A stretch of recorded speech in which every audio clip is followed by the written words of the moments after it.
Good evening, everyone. Welcome. Thank you for being here. To those of you in person, to those who are live streaming, and to our friends in Catalina. We will, at this time, invite our student representative, Maximilian Schawecker.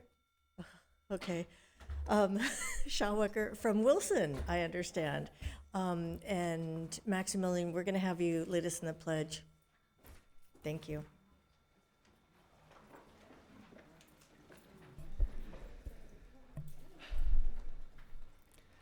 Hello, everyone. Ready? Begin. I pledge allegiance to the flag of the United States of America and to the republic for which it stands, one nation, under God, indivisible, with liberty and justice for all. Thank you.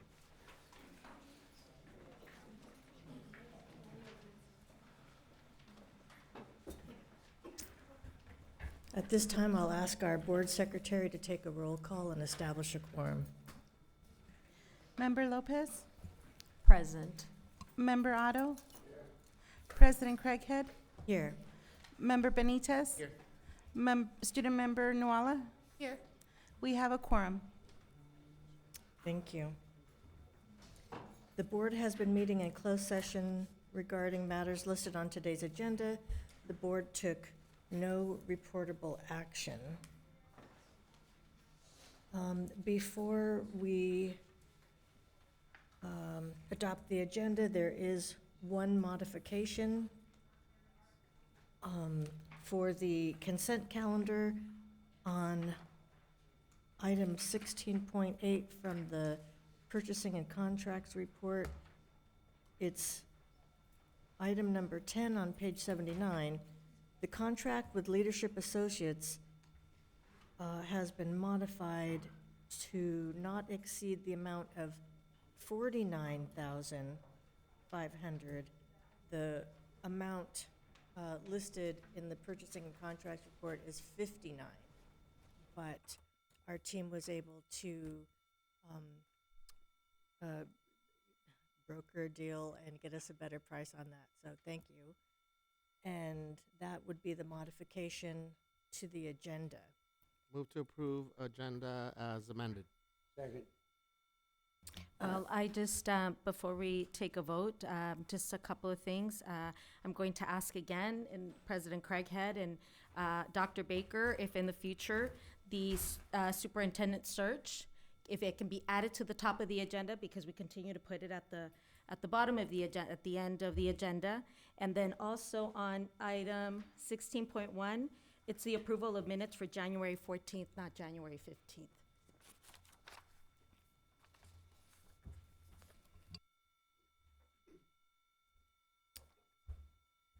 Can you restate that last thing about the minute dates?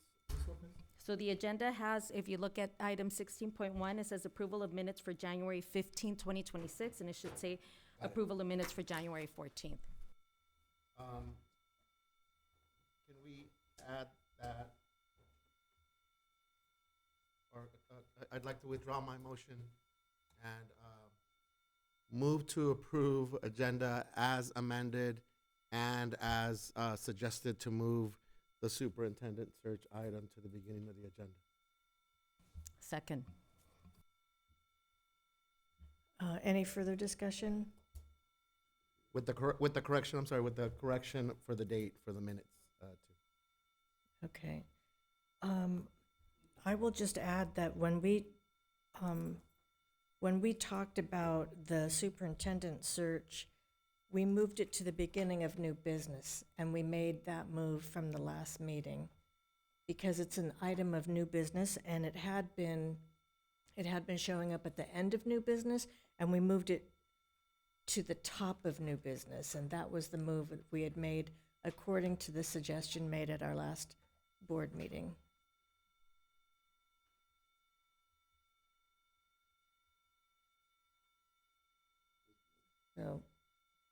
So you're asking that we move it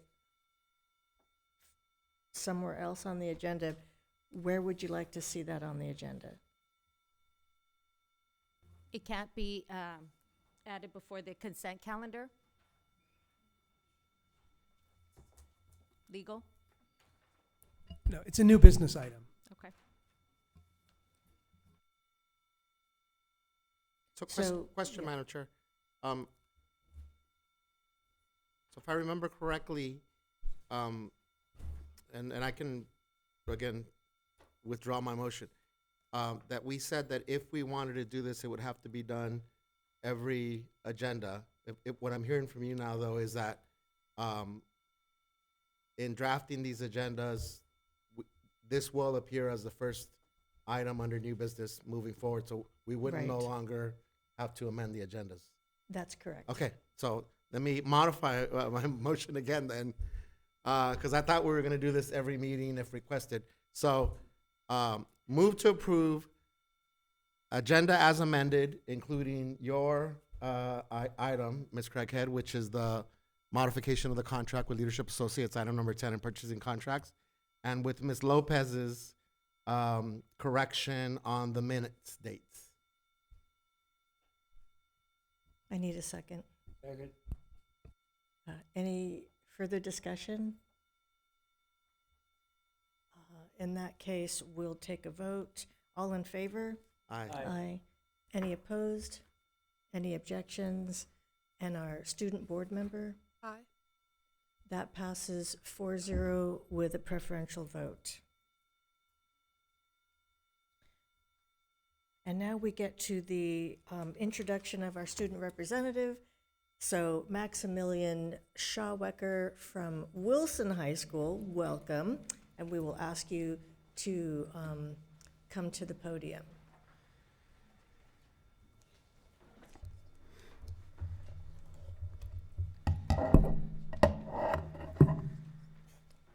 One second, sorry. Good evening, everyone. So before we get started, I just wanted to say it's really a surreal experience to be here. At school, we have not a similar system, but hope to be system of organization with individual name tags. So I decided to bring mine today, just as a little representation. So yes, I'll give my formal introduction now. I'm Maximilian Schauwecker, representing Wilson High School as ASB president. So everything I'm sharing tonight is coming from my own experience as a student at Wilson. While I'm able to speak most in depth about the programs and events I've personally been a part of, I've also had the opportunity through ASB to see how the entire school operates. I know these meetings happen regularly, so my goal tonight is to give you a real snapshot of what happens and what it feels like to be a student at Wilson right now. Wilson is a large school, but one of the many things that makes it special is how well it functions as a community. There truly is something for everyone. Whether students are focused on academics, athletics, the arts, or leadership, Wilson provides the structure and opportunities for each student to find its place. Personally, I'm already part of chamber orchestra, cross country and track, and also the president of several leadership clubs around campus. I'm also following a long lineage of Bruins, including my dad who's here today, my sister, my uncle, and my aunt. I've only been a part of ASB for 2 years now, but it feels like I've been a part of this leadership community much longer. Being mentored by strong student leaders and advisors, and now having the opportunity to help lead our student body has been an incredible experience. I cannot tell you how much joy I have in working for my school. I'd also like to give a quick shout out to our previous fall ASB president, Janelle Brown. She helped set a strong foundation for this school year, as well as several other class presidents who have been behind the scenes to make several events possible. We began this school year with Link Crew, where I found myself and 295 junior and senior leaders, which helped welcome incoming freshmen and hosted a freshman-only dance to help them feel comfortable and connected as they began high school. Athletics at Wilson have also had an incredible year. As of now, Wilson has brought home more league titles in football, boys water polo, girls water polo, and girls cross country, which the girls have just made it to CIF in late November, which we also just celebrated our girls track and field CAF state three-peat champions from last spring with a ring ceremony in our auditorium. All of our teams have also made strong CIF runs throughout both fall and winter seasons, and now with spring sports underway, we're excited to see where each of them go. Beyond athletics, Wilson students have also celebrated culture and community through a number of events. During Black History Month, we hosted an assembly, a living wax museum, door decorating competition, and a movie night with the Young Black Scholars. We also hosted a Lunar New Year system, and we are currently recognizing Women's History Month. Our performing arts programs continue to excel as well. Our 300-member orchestra will soon be traveling to perform at Carnegie Hall, which we are invited to, and it's an incredible experience for our school and something everyone's proud of. Student life at Wilson has been especially active this semester. One of the most exciting events right now is our campus-wide dodgeball tournament. What started as a cornhole tournament idea turned into something even bigger. 37 teams competing throughout the month of March. Games are played on even days, and each day our spirit team and drumline performs, creating a really fun atmosphere for everyone to enjoy. Our ASB has also partnered with Interval House to promote important events like Orange Day, to spread awareness about teen violence, and Denim Day, a symbol of sexual awareness, helping students connect with school spirit. Winter Formal was also another huge success this year, with 734 students attending. That event was entirely planned by myself and the Senior Class Council. Our Junior Class Council is also working hard right now to plan our prom on May 16th at LA Center Studios. Every senior will also receive a personalized invitation by the end of this month. Speaking of seniors, this year's assembly brought our class together to celebrate some major accomplishments. We recognized 46 valedictorians by presenting them with lawn signs. At the same time, we also shared important graduation information and had a few fun games and prizes to keep things light. As we head towards graduation, seniors are looking forward to fun events like Senior Movie Night, Senior Mug Day, Athletic Signing Day, Decision Day, and of course, Grad Night. At the same time, we're also looking ahead to something very special. Wilson's centennial year is next year. Planning is already underway, beginning with a kickoff event this weekend. Some of the highlights include our first home football game of the 2026 season against Huntington Beach, which is meaningful because Wilson actually played Huntington Beach in 1926. We'll also celebrate our 100th homecoming, host an Athletic Hall of Fame induction, and hold events like a historical rededication of the school, an alumni gala, and a community picnic. Part of this centennial effort includes raising $200,000 to fund scholarships for future Wilson students.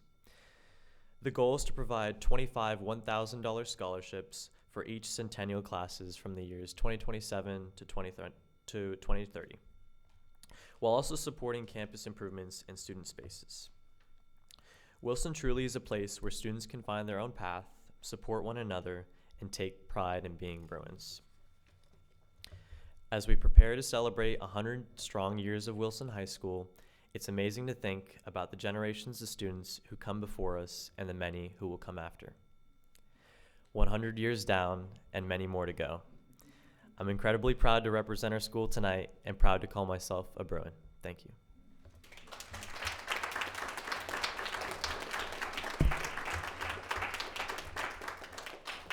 And did you mention that you were a senior? Yes, I am a senior. You are a senior. And so what are your plans for next year? So I'm hoping to go to Berkeley to participate in their Haas program for business. That's the goal. I heard acceptance are coming the 26th of this month, so it's coming up soon, looming soon. Well, okay, good luck with that. Thank you. I don't think you'll have a problem. And then also, outside of your father, who's a Wilson alum, are there others here to support you that you would like to acknowledge?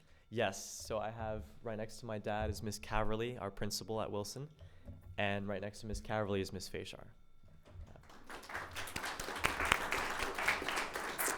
Okay, well, at this time, I'm going to have you come up here. We're going to do some pictures, so we'll take a little pause to do that. Awesome. Thank So you. come on up here.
And good luck with Berkeley. So next on the agenda, we have our school celebrations, our vision in action, so I'll direct our attention to the screen. So Khmer Club is like a little club for everyone to learn about the Cambodian community and culture. So it's not necessarily just for Cambodian students. It could be anyone really interested in Khmer and Cambodia in general.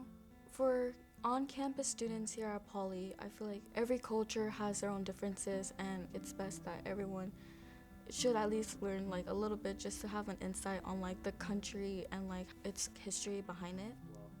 So Long Beach is a city that has the most populations of Cambodian outside of Cambodia itself. Khmer Club is really good for like clearing up any misconceptions about the Khmer culture or anything, but it could also help like people build community inside the school on top of like the school community for people to reconnect with their cultural identity. So I like to have fun like in Khmer Club, especially like when we have our Poly fairs like Hoko Fair and Intercultural Fair, especially Intercultural Fair, as that fair expresses a lot of cultures such as Poly's Filipino Club, Poly's Chinese Club, Khmer Club, etc.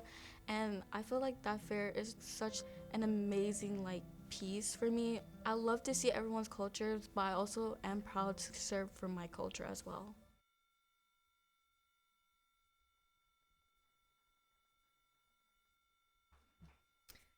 That's part of the beauty of our district, is that it's diverse and we value that diversity. Next, I will have our student board member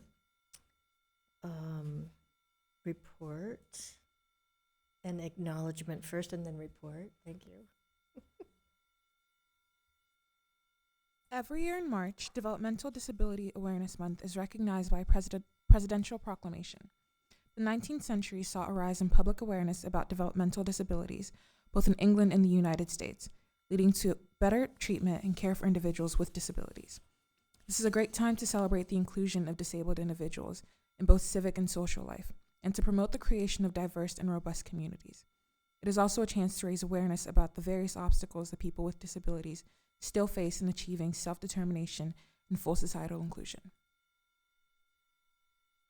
And then for my student board member report, really brief, I just wanted to let everyone know that tomorrow night, high schools across the district are hosting open house, and students, clubs, ASB, and other student organizations have been working really hard all year to put in some work and create some projects. So please make sure to visit all of your school sites.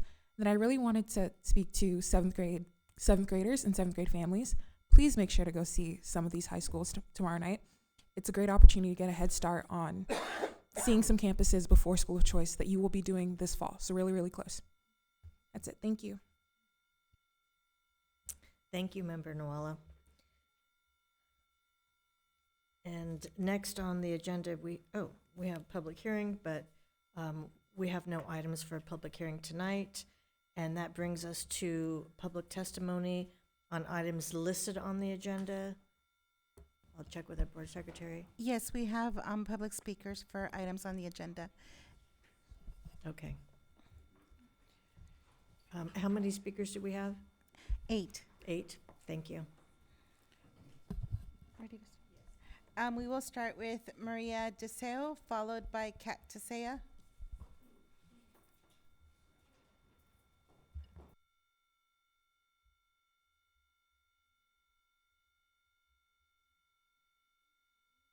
Laoti Deseo. I've been a library media assistant here at LBUSD for about 8 years. Leadership has told us that next year, we media assistants and teacher librarians, those of us who are left, may be serving about 5 schools each, when typically we serve only 2 or 3. There will be schools who will be visiting the library only 6 times a year, as opposed to every week or every other week. It is impossible to provide equitable instruction, guidance, and access to books under those conditions. It is not at all equitable to have some schools visit the library 18 times a year and others only 6. Every student should have access to their libraries as much as possible. When we zoom out, the situation feels like a mirror of what we are hearing at the national level. We're told that the only way to handle complex problems is through drastic measures, through war, through cutting budgets, through force, through sacrifice at the ground level. And just as we asked our government, why is this the chosen path? We find ourselves asking district leadership the same question. Why are essential ground-level student-facing services the first to be cut? We question our government. Why do we protect alliances and priorities that pull us into investing in conflict and war and not our own people and our education? In the same way, we question district leadership with, why do we protect 6-figure executive and director positions, roles that are far removed from students, while cutting librarians, media assistants, school psychologists, and parent centers, and others? If the budget situation is truly this dire, why isn't the response of cuttings shared across all levels? Why are higher-ups not taking pay cuts? Why are director positions not being reduced? Why is there no hiring freeze up top? Why are we not consolidating departments and reducing administrators? There are many unanswered questions. We come to these meetings waiting for answers. We go to community check-ins, and our questions are still not answered. What is the rationale for all of this? Each teacher in this district gives rationale on every lesson they teach. How can the district and the board ignore the requests for the rationale for these cuts? By the way, saying there needs to be cuts is not a valid rationale. That would be like a teacher saying, students need to learn this because I say so, while giving no other reason. Please reconsider your choices in eliminating these positions. Our students deserve way better. Thank you. Thank you.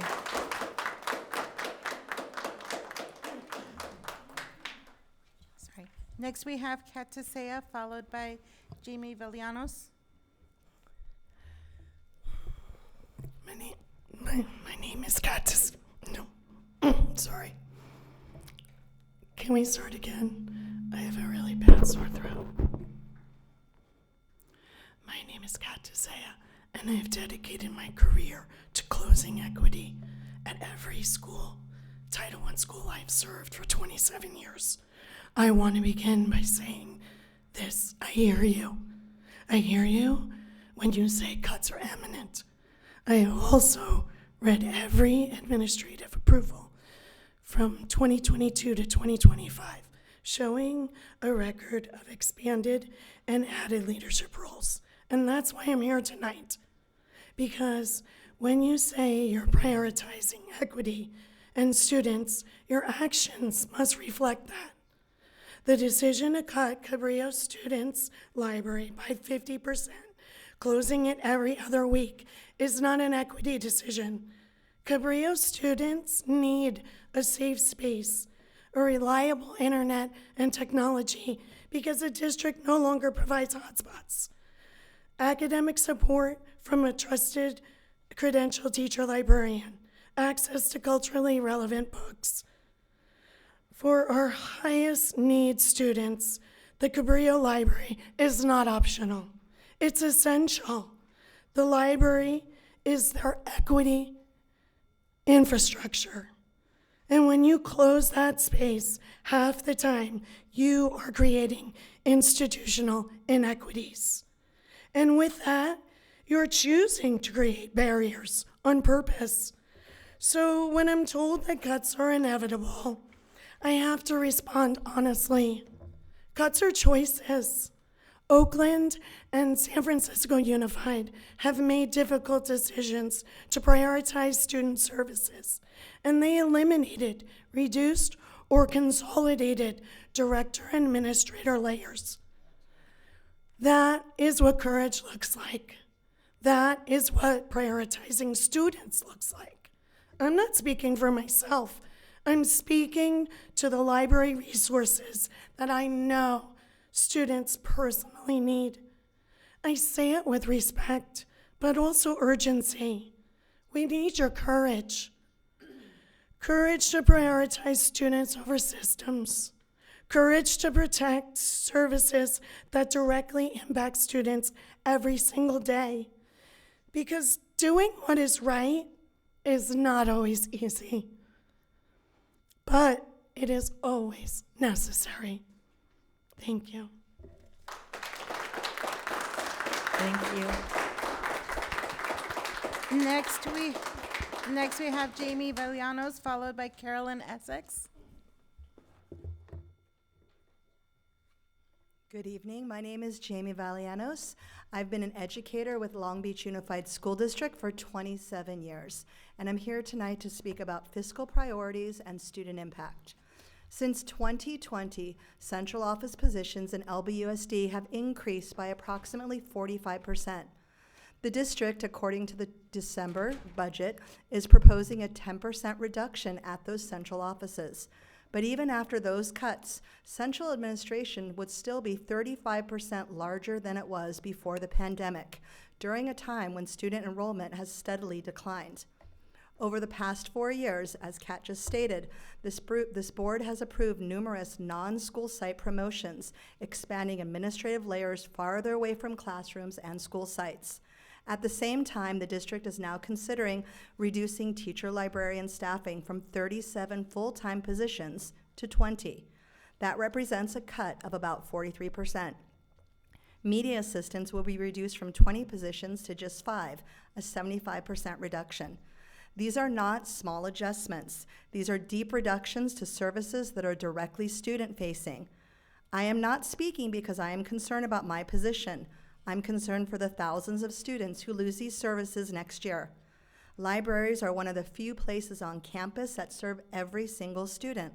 Librarians provide instruction in reading development, research skills, media literacy, digital citizenship, and responsible technology use. They help students choose appropriate books, build vocabulary, develop background knowledge, and learn how to navigate the information safely and critically.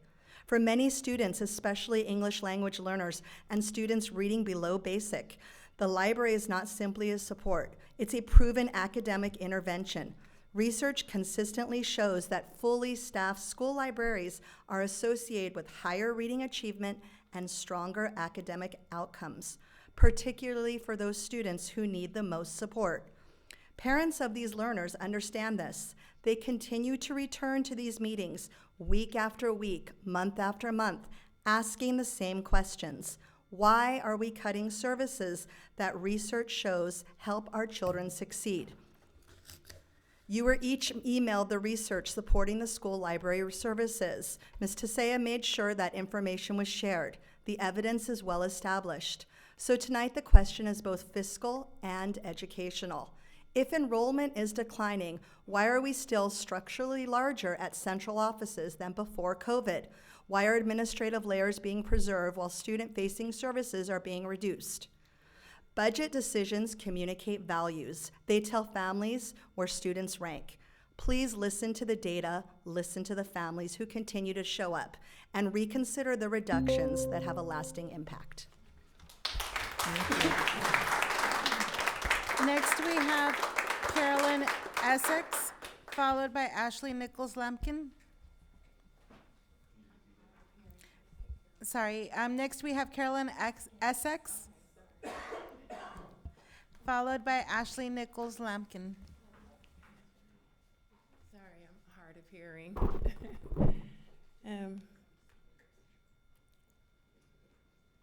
I've been here before, and good evening, board members. My name is Carolyn Essex, and I'm here on behalf of my community about the layoffs that are coming. This is something I know we all don't want. We don't want to lay off staff. Our families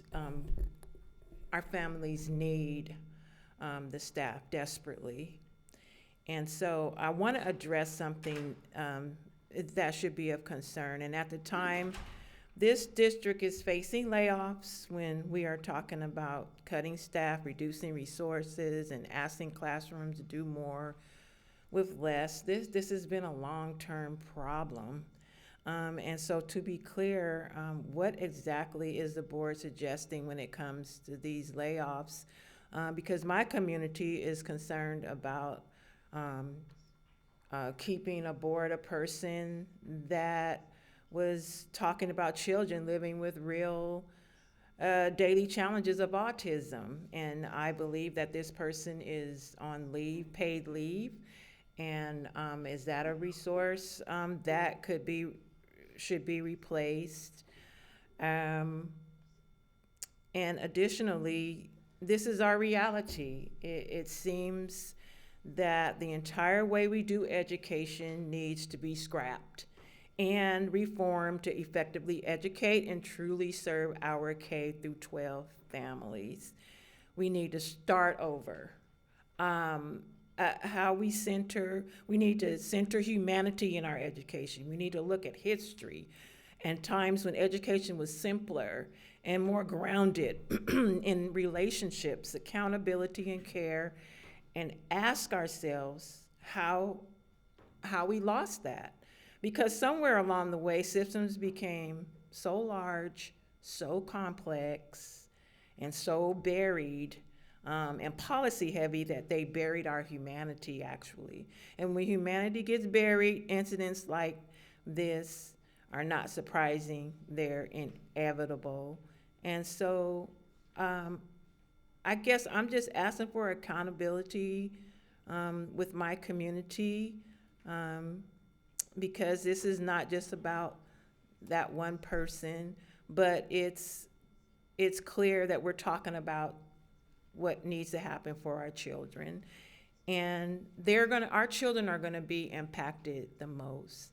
And I think that moving forward, if we all as a community can really center our children and just scrap it, go back to something that is going to be simple. Our kids are going to be educated, but also in real time with today's trends. Thank you. Next, we have Ashley Nichols-Lampkin, followed by Logan Villanos-Healy.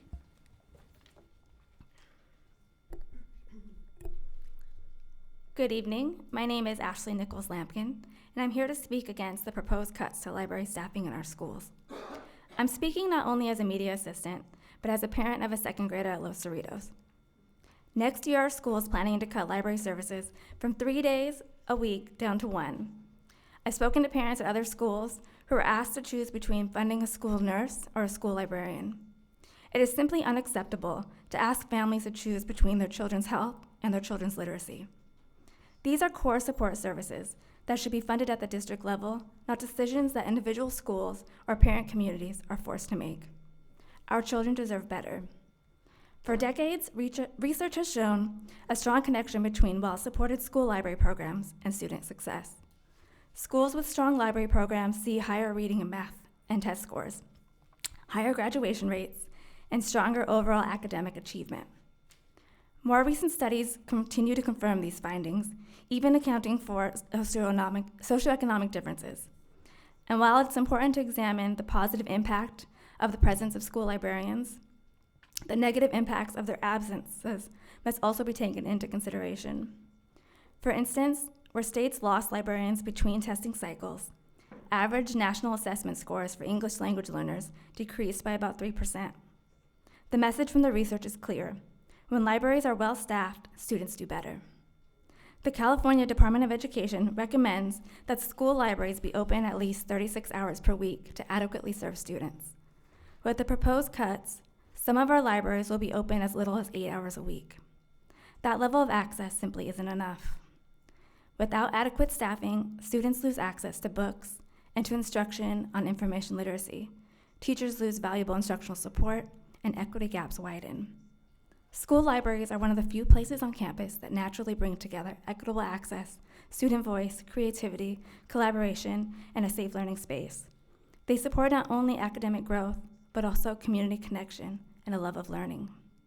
I urge the board to reconsider these staffing cuts and to prioritize full, meaningful access to school libraries for all students. Thank you for your time and your commitment to our children. Next, we have Logan Valianos Healy, followed by Dallas Emerly.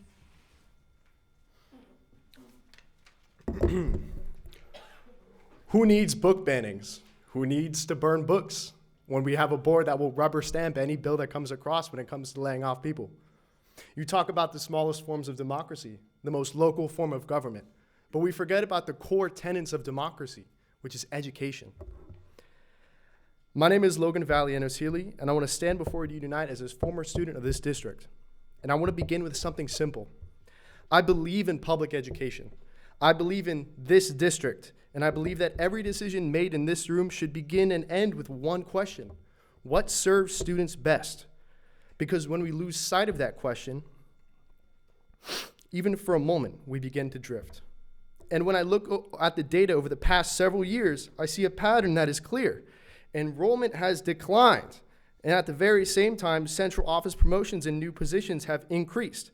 In my family, when you make an argument, you have to provide claims. So let me make my first claim very clear. While student enrollment has decreased, central offices' administrative growth has increased. Those two trends are moving in the opposite direction. And that raises a fundamental question of alignment, because when there are fewer students to serve, we would expect resources to move closer to those students, not further away from them. And yet, at the same time that central office layers have grown, we are now discussing reductions that affect school libraries.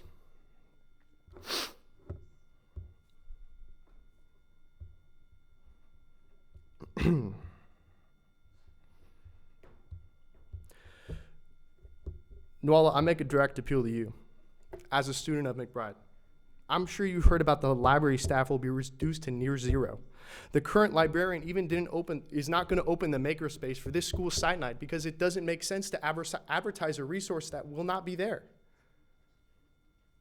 And you even have a new student board member from Wilson who's being fully represented by their principal. And yet at the same time, you're cutting that student's resources.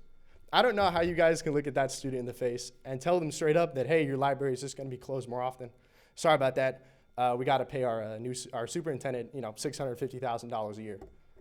Go ahead and make that explanation. That's on you guys. McBride student, as you graduate and you head to Cambridge, take note of how often you use their library. Think about the students that are sending you off in June, the situation they're being put in, and understand the people in this very room are the ones that are responsible. I hope you guys, your new superintendent, the one that you're searching for, has your core values of this district perfectly aligned. because the teachers and the students will not stand for this, and you can expect more strikes as they are striking in LA right now. That's the best I can say for you guys. So good luck, and thank you. Thank you. The next speaker is Dallas Emerly, followed by Karen Wassinger. Good evening, members of the board. My name is Dallas Emerle with the California School Employees Association, Chapter 2. You're going to have a presentation later tonight on the second interim report, but you get a presentation on it right now. For me, you're going to like mine even more because it's only 3 minutes long. So there's a couple things in it that you should feel pretty good about. One of them is your excess deficiency, right? The amount that you're spending above what your revenue is. That was in the budget $176 million. Now it's down to $77 million. That's before cuts, by the way. That's before layoffs, right? Just looking at what's changed for this year. And what has changed for this year? Well, if we go to line 4,300, materials and supplies, it was $76 million. It's down to $19 million. It's dropped by more than half, which would be shocking if that wasn't the same thing that happened in 2025, 2024, 2023, 2022. I could go on, right? The money is in here. And there's a lot in here that I have a lot of questions about, and that you should have some questions about too. One of the things I want to bring your attention to is line 9790, unassigned, unappropriated. Now, I remember reading the first interim when it came out back in December, and that amount was $248 million that was budgeted. Right? Now, negative $1.53. What happened? That money is not there anymore. That's $250 million. But if you check out other commitments, line 9760, $248 million. This is the line that shows your budget. You made that budget back in June. And back in June, that money was in other commitments. And then come September, in the unaudited actuals, that money is down in unassigned, unappropriated, right? Means it's not committed to anything. You can use it for whatever you want. And then the first interim, there it still is, unassigned, unappropriated. And now it's moved back to other commitments. That's $250 million, and it's jumped all over your budget, right? Again, this is not just where the money is now. This is what the budget was back in June. And it's being reported differently, every single one of these reports. What's happening? I don't know. You're going to get a presentation on it later, and I would recommend that you ask. This is something you got to find out about, right? So if you're being told, based on this information, that you either need to cut your libraries or literacy programs, you're being misled. It's not true. There is plenty of money elsewhere in the budget. In fact, I'll save you $18 million right now. It's what you're wasting contracting out paraprofessionals, right? These are 3.8-hour jobs that you were told a year ago we can't fill, right? The reason you can't fill them is because they're 3.8. It says the district contracts them out to contractors who then work for 6 hours. You offer those 6 hours to our people, you're going to save $18 million. This money is on the table, and it's being wasted right now. We urge skepticism. Thank you. Thank you. Our last speaker for items on the agenda is Karen Wassinger.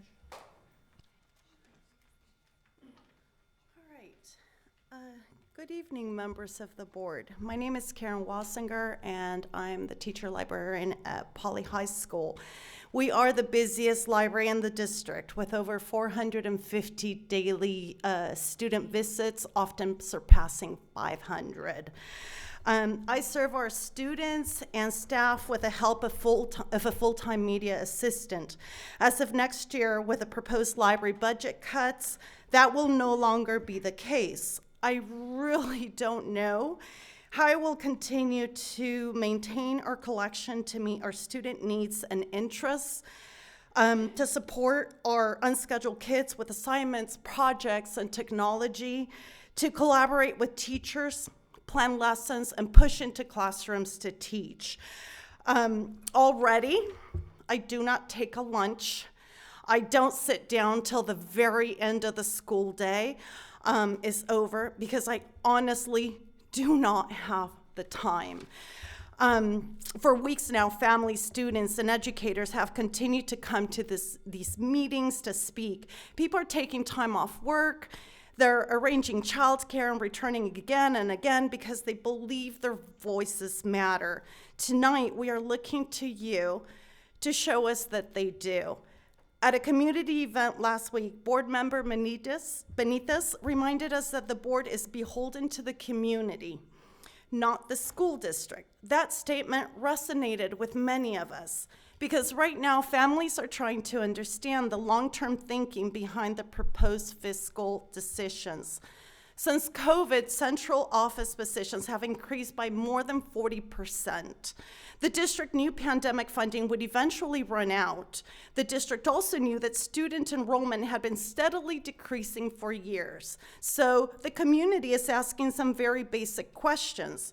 What was the plan? Why were additional central office positions added while enrollment was falling? Why expand administrative layers knowing that the funding supporting them was temporary?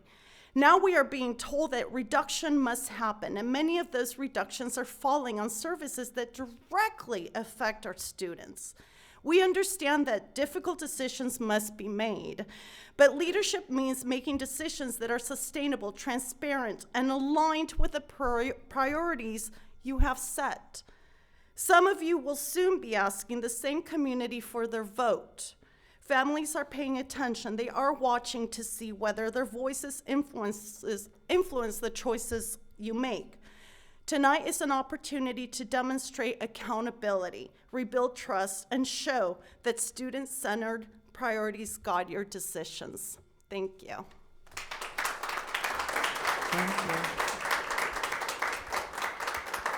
That concludes our speakers for items listed on the agenda. And do we have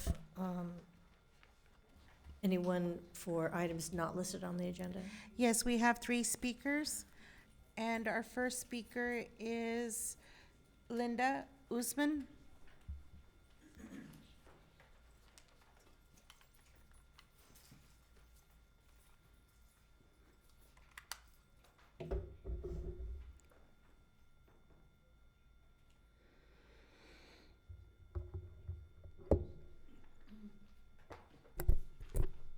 Can you hear me? Okay, good. Hello, my name is Linda Usman. I am a resident of Long Beach and a proud product of LBUSD. I am also a highly involved parent at Cabrillo High School, where I serve as the VIPS volunteer, secretary of ELAC, and a voting member of School Site Council and the DCAC representative. Cabrillo serves a large population of low-income families and is a Title I school with many students who are homeless and or from undocumented households. That makes accountability, professionalism, and student support even more critical. I am here today to address a serious failure in accountability at the district level. Over a week ago, I sent a detailed email regarding a staff member's inappropriate and harmful conduct of fat shaming my child on campus. That email was not only sent to site administration, but also to multiple district level leaders, including Dr. Joe Baker, Dr. Tiffany Brown, Dr. Wendy Puffenberger, and Dr. Kellyanne. Despite the seriousness of the concerns and the number of individuals copied, there was no timely response, no acknowledgement, and no visible sense of urgency. Let me be clear, when a concern about staff conduct is raised, especially one that directly impacts students' well-being, it should not take over a week and a chance in-person interaction to receive any form of communication. This is not just about one incident. This is about a pattern of delayed responses, lack of transparency, and failure to take accountability at multiple levels, site and district. The district frequently speaks about prioritizing student well-being and fostering safe, supportive environments, but those commitments require action, not silence. When parents take the time to advocate, document concerns, and reach out through the proper channels, especially to multiple levels of leadership, we should not be met with inaction. So I ask, who is being held accountable when concerns are raised and ignored? What systems are in place to ensure timely response and proper follow-ups? And how can families trust this district to uphold its own standards when there is a clear lack of responsiveness from leadership. Accountability cannot be selective and it cannot be delayed. And with my last seconds have left, I would like to say something on a positive note. As parents who have spoken to each other, we have been very pleased with our new Latino ASB director, as we feel more included on campus through him. Thank you. Thank you. Our next speaker is Dorian Usman.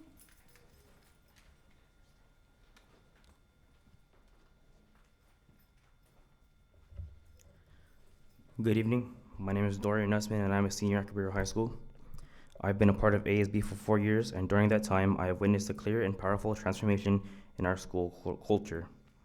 One of the biggest reasons for that change has been the leadership and dedication of our activities director, Mr. Gonzalez. As students, we see what happens every day on campus. We see who shows up early, who stays late, and who truly invests in building a positive school community. Mr. Gonzalez consistently goes above and beyond to create opportunities for students to feel connected, involved, and part of our school. Over the months of this year, many of the events, programs, and traditions that have united Cabrillo students have come directly from his vision and from the strong support he gives to student leaders like us. He empowers students to lead, he actively listens to ideas, and he works relentlessly to turn those ideas into real experiences that strengthen our campus culture. Being a new ASB director this year, our relationships are not so great, but now he is someone I worked closely with, and I can say with confidence that his priorities are always centered on students and on making Cabrillo a better place. I recognize that in any workplace, there are challenges that students may not fully see or control. However, what I do know for certain is that the significant positive impact he has had on students like me and on the overall culture of our school. I am here today because the impact matters. When someone is making a real measurable difference for students, their work must be recognized and supported. Cabrillo is growing in meaningful and positive ways, especially for students on the west side of Long Beach, and leaders who are committed to that growth are essential to our community. I urge the district to continue to support the work being done to strengthen student culture and student leadership at our school, and to ensure that the people who are driving that progress are given the stability, opportunity, and support to continue that work. Thank you for your time and for listening to the voice of a Cabrillo student who has directly benefited from this leadership.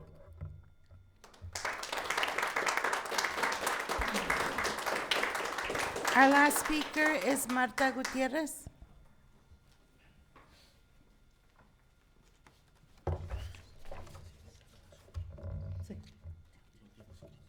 Aquí la tengo escrita. Okay. Buenas tardes, mi nombre es Marta Gutiérrez. Tengo un niño con autismo y diferentes discapacidades. Good afternoon, my name is Martha Gutierrez. I have a child with autism and a lot of different disabilities. Estoy aquí porque estamos preocupados por los recortes que está habiendo. I am here because we are worried about all the layoffs that are happening right now. Tengo 25 años siendo voluntaria en todas las escuelas que han estado mis hijos. For 25 years, I have been a volunteer for in all the schools where my children have attended. En este momento estoy siendo presidenta de ILA.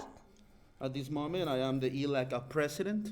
Con la señora Cotto es una persona muy importante.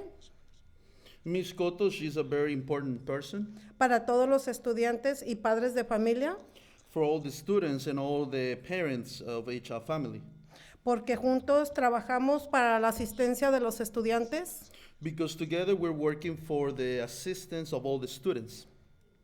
La señora Cotto es una persona muy amable, que siempre está al pendiente de todos los estudiantes que tienen baja asistencia. Ms. Cotto, she is a person that is very kind. She is always in support to all the students that have a low assistance. Con todo respeto, les pido que reconsideren esta decisión de seguir haciendo recortes en nuestra escuela Millikan. With all your respect, I ask you if you can reconsider this decision of these layoffs that are happening in our school in Milliken. Tenemos buenos maestros, buenos representantes que apoyan a nuestros estudiantes. We have good teachers and good representatives that are supporting our students. Es una de las escuelas que le ha dado mucho apoyo emocional a mi hijo. This is one school that has provided a lot of emotional support to my son. El personal que está dentro de la escuela también.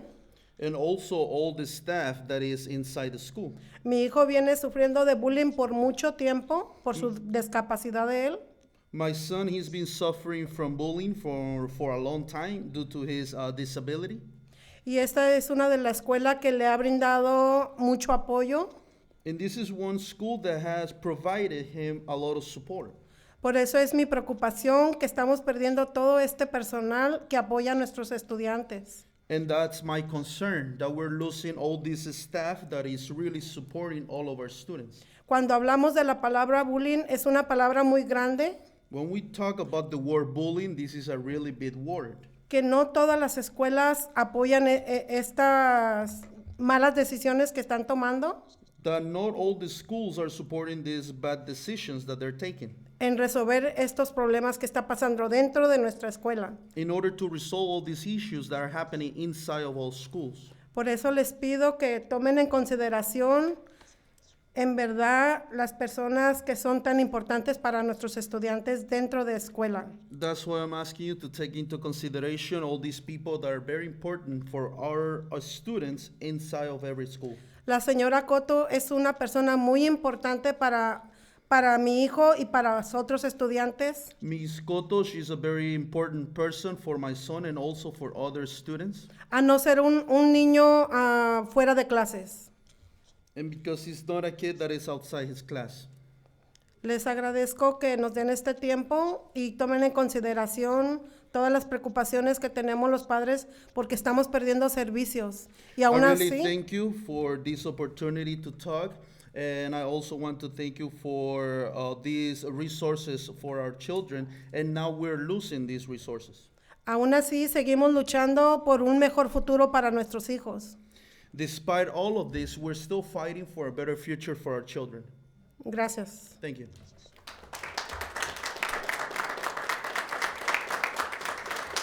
That concludes our speakers for items not listed on the agenda.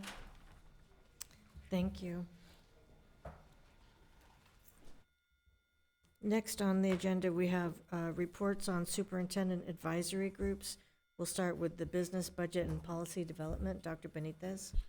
Madam President, because we were in a special meeting since 9 a.m. this morning through our open session right now, we're not able to meet, so no report from me. Thank you. Instruction and student learning supports. Yes, the Instruction and Student Supports Committee met, and among other things, we discussed the quality court visits, or QCVs. So the QCVs process has two goals. Primarily, it is an opportunity for principals, teachers, and site instructional leadership teams to gather feedback about the implementation of practices in their classrooms that have been developed through SITE, the district-based professional learning sessions. Combined with their quantitative student outcome data, this qualitative observation data allows SITE teams to measure current progress towards their school goals. Additionally, district visitors are able to get a sense of the district-wide implementation of the research-based quality core instruction practices that teachers implement on a daily basis. The QCV process is just one component of our district system of progress for monitoring and accountability. And we had this discussion because there's been quite a bit of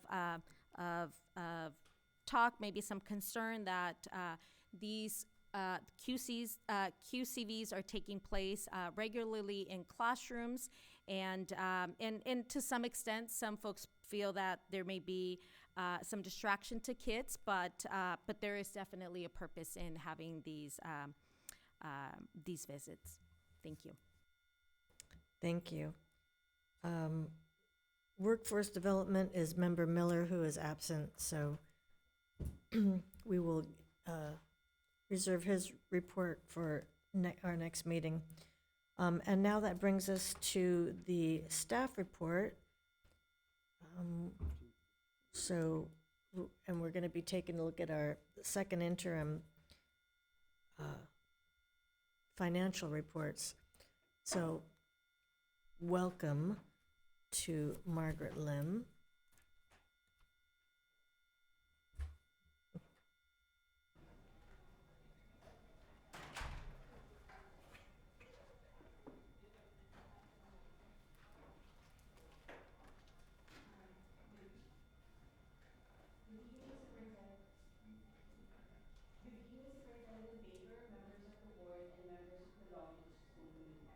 Tonight, I'm presenting the district's 25-26 second interim financial report. As a reminder, school districts are required to certify their financial condition twice a year for the current and 2 subsequent years. Based off of our report, the district is recommending, we are recommending that a positive certification, meaning that the district would meet its financial obligation in all 3 years as part of our second interim report. The district's general fund budget, general fund revenue is approximately $1.17 billion. Majority of our funding, about 70% of it, comes from LCFF, followed by our state revenue at 21%, federal at 6%, and the local revenue at about 3%. This underscored our heavy reliance on LCFF as a source of our primary source of funding. So I think we've seen this slide. These are the different factors impacting LCFF revenue. It includes enrollment, attendance rate, unduplicated pupil percentage, and cost of living. This variable, along with the state economy and Proposition 98, directly impacts our funding level. So the first factor is enrollment. As we've discussed in the past, the district continues to experience significant challenging in terms of declining enrollment. The district has experienced a decline of over 16,000 students since 15-16. This trend is projected to continue. Again, to put it into perspective, a 16,000 student loss is similar to a small or mid-sized school district. It's almost like losing a district within our district. Other revenue factors are the attendance rate. We continue to assume, for second interim purposes, we still assume it at 91.89%. The district did implement an attendance incentive, and when we look at it from a year to date, compared to last year, our current attendance rate is about 93.12, but last year at the same time, we were at 92.8. We ended up at 91. So the next official report for attendance would be at the end of, by April. So we would update any attendance assumption after we filed the second apportionment attendance report with the state, but we're hopeful that it's going to show up a little bit higher than 91.89, but until we see the actual numbers, we did not change it. So for second interim purposes, we were still at 91.89. For the unduplicated student count, we are using 61.88, which is the same unduplicated count that we had for this year, and we're assuming that the trend continues on in the following 2 fiscal year. This slide is just it's just important to note that a state funding growth does not necessarily always equate to a LCFF revenue growth. If you look at the 26-27, 27-28, and 28-29 for the next 3 years, we do anticipate statutory COLA in those years, but the LCFF funding year over year is almost flat. So for 26-27, there's a COLA of 2.41%, but the LCFF revenue estimates for 26-27 only went up by a 0.12%. This is because of declining enrollment, mainly because of the declining enrollment. The next slide is about general fund expenditure, which is projected to be approximately 1.26 billion. This is primarily used for our LCAP priorities, core instructional programs, as well as investments in special education, expanded learning, and other state and federal programs. Some of the expenditure highlights is our salaries and benefit continue to be the biggest chunk of our expenditure, about 78%.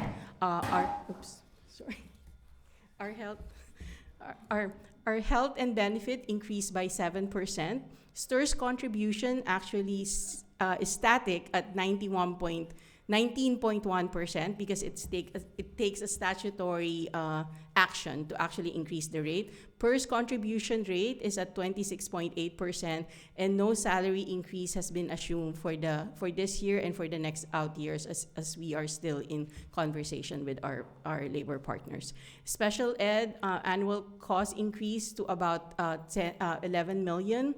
A 4 to 5% increase in utilities. What is important to note is that the projected unrestricted expenditure reflect the use of one-time restricted funding to offset our general fund costs, which is about 97 million across 4 years. So once this one-time restricted funding ends, then we anticipate that unless we take some action, our unrestricted expenditure would go up after we finish using up all of our restricted funding. Margaret, can I ask you one question yeah, about sure. that last point that you made? Yes. Mm-hmm. In this projection of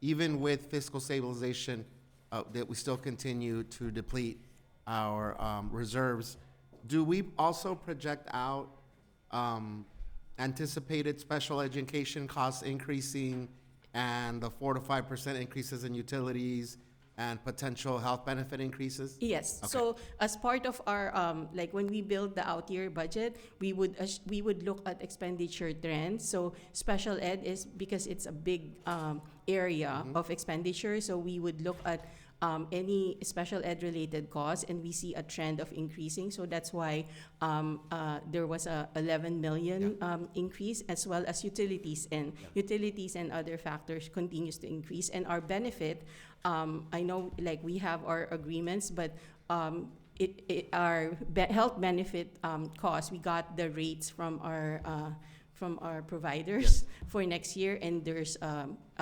increase in cost of about 7%. So we assume that next year when we get the rates again, that it's going to increase unless there's some action that happened that suddenly, they would not increase the rates. And I'm highlighting that because independent of the implications of enrollment decline, these are costs that are still continuing to go up. Yes. Mm-hmm. Thank you. Mm-hmm. So this slide shows that beginning in 24-25, expenditure have outpaced the revenue, leading to what we call a deficit spending. The projected shortfall continues on to the up to the 28-29, which we have here. What you do see though from first interim to second interim is a slight improvement because the increase in expenditure have moderate, it did not completely close the gap, but it's slightly down. The trend went down slightly, and this is because of the fiscal stabilization plan. So our second interim assumes that a fiscal stabilization plan for 26-27 is going to be implemented, and there are some good news that actually happened in 25-26 that it happened a little bit faster than anticipated. Some of our contract costs in special ed is slightly lower because of programmatic design that they're looking at in 25-26, and so it continues on. And there are some positions that was going to be closed in 26-27, and as they became vacant, the freeze has been implemented, and so we're no longer backfilling a position that is going to be closed in 26-27. So those are some of the improvements. That's why you see a dotted line represents the first interim expenditure, and your and the other orange line is your second interim. Even with that expenditure trend, though, there's still a gap. So by 28-29, we see a gap between revenue and expenditure of about 122 million still. So this means that there's still much work to do. And during those days, and during that time, by 28-29, we anticipate that the ending balance for 28-29 when we close 28-29 would be now at 42 million. It's an improvement from first interim when we were looking at it. We were looking at a negative 60 million in 28-29. By 28-29, as of second interim, we were at 42 million, which means we would meet our statutory reserve. The district needs to have in its ending balance approximately around 30 million to meet the 2% reserve requirement. And we're at 42, projected at 42 at 28-29. So that's a good good news from first interim. But in June, we would add the 28-29, and then of course, then we would add another year in 29-30, which then that means we just need to keep that gap a little bit closer as well. So early action is still needed. Margaret, you mentioned a freeze when some positions are vacated, then we wouldn't be filling them. At what level and what positions are we looking at? It's actually across the district. Like I'll just make an example in my area. So I have we're reducing an accountant in my area as part of the central office 26-27 reduction, but that person actually, the person that I the position that's going to get closed retired or left the district because they went to LACO or some other organization. So instead of filling it and then there's a freeze in place where we're no longer backfilling it, so that we get the savings early on rather than wait until 26-27. So those are some of the things, and there are some other vacancies that we anticipate that were in the fiscal stabilization plan for next year. If there are positions that are vacated now, we do have a position freeze, and we are most likely not filling positions right now, even if they weren't a part of the fiscal stabilization plan for next year, just in anticipation of needing to make more cuts. And that's both certificated and classified positions, including, you can think of when Angelica Gonzalez, Dr. Gonzalez moved from OCIPD to ELOP, that was a reduction. We had a director that left, one less director in OCIPD, and she moved to ELOP, which is ELOP is a fully funded program that has a whole administrative infrastructure to it because it's a multi-million-dollar program that gets run.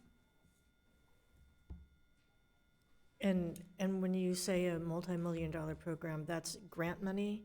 That's grant funded? It's not a grant, it's state funding. It's state funding. It's upwards of $40 million, not just multi-million dollars. So that's actually an underestimate, but it is fully funded by the state. Yeah. And that's a separate bucket of money, if you will. Yes, it is. Yes. Okay. That money is actually restricted money, like your different. It's just that it's given by the state, but it's still restricted. Margaret, just if we can go a little bit further with that. So understanding that fiscal stabilization is comprised of various things: reduced spending, some cuts, et cetera, et cetera. As I'm understanding, and this is not anything new, you've been sharing this data with us on an ongoing basis now. If even with the planned fiscal stabilization, we are still going to be 28, 29 at $122 million deficit. My question is there any value in providing us with scenarios that illustrate that if additional cuts are needed or even more reduced spending is needed, what that may look like? Because I think part of this is that there's still an uptrend even with fiscal stabilization. All right, so is there any value? I know that there are conversations, I know you all are thinking through, but is there a downside to showing us, hey, if we doubled up on reducing revenue and cuts, what might that look like? Because, again, just speaking for myself, we're already hearing from our communities the impacts of our cuts, and this is perceivably just the beginning of these difficult decisions. So, thoughts on that? Can you go back to the ending balance projection slide, Margaret, and just talk about, so at the end of 28, 29, $42 million, if you project out one more year, we would be at negative. Probably negative 122 minus 4, negative 80. So so for the 27-28 budget adoption, in which we'll have to project that additional year, we will need to make approximately, as we stated in the memo, approximately $40 million worth of cuts on top of what we have already done, just to make it through that year above the minimum reserve. And so, because our reserve will have been completely depleted, we will need to make additional cuts for 27-28 in the neighborhood of $40 million, assuming all goes as projected, in order to make it through that year. Correct. And so again,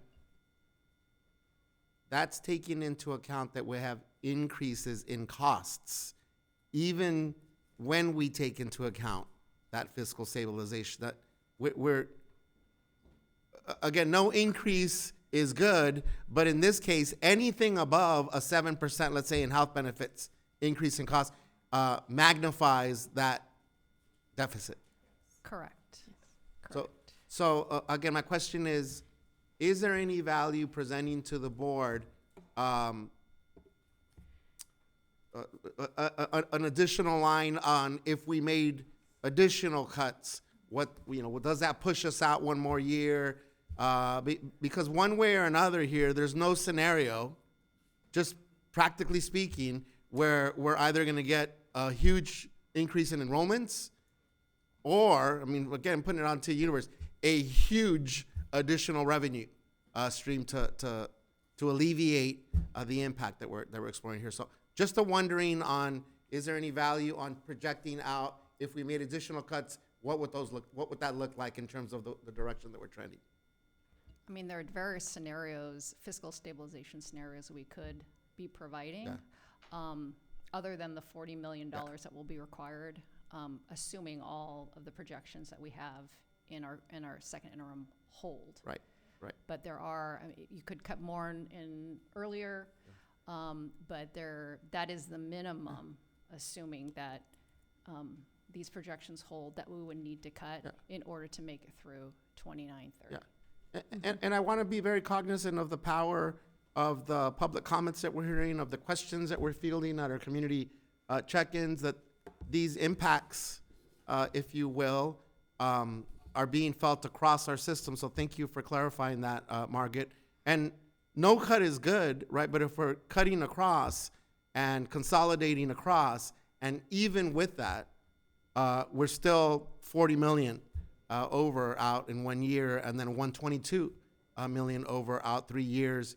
I think we have to be candid, and I think the context with which we present how we're then prioritizing things that this board has said we want to prioritizing, I think it's there is a benefit to seeing this, but I think any which way you look at this budget, the way I'm understanding, it's a bad scenario, right? So the earlier I think we can share that information, if there's additional scenarios where there's additional cuts and revenue, not that I want to be negative, but there is no evidence that we're going to get $122 million additional revenue here. So thank you for the work that goes into this. I'm coming back to how do we maintain our services, our programs, the commitments that we've made in priorities, while at the same time it's a bleak picture outward. So just again for consideration, might an additional scenario be here, Yumi, to show us what else would need to be cut or reduced to reduce that 122 3 years out? Yes. Yes. I wanted to add a footnote to that because it was mentioned just a little while ago, and that is we discussed the expanded learning opportunity program for which we get how much money every year? So it's about 53 million this year. Next year, we're estimating that it's going to be about 51 and close to a little less than 50 million by the third year, just because it's based off of unduplicated count in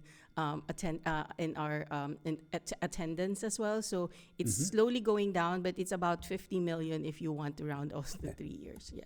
But the point I wanted to make was that that's money that comes from the state, and it's funded by the state, and we can't do anything about that in terms of reducing it or we're getting more money or anything like that. And so in addition to the fact that it's hard to follow, if you're listening to this or you're in the audience here, what you're hearing is, hey, wait a minute, what about that program that the state is fully funding? Well, it doesn't do anything for us because we're not in control of that.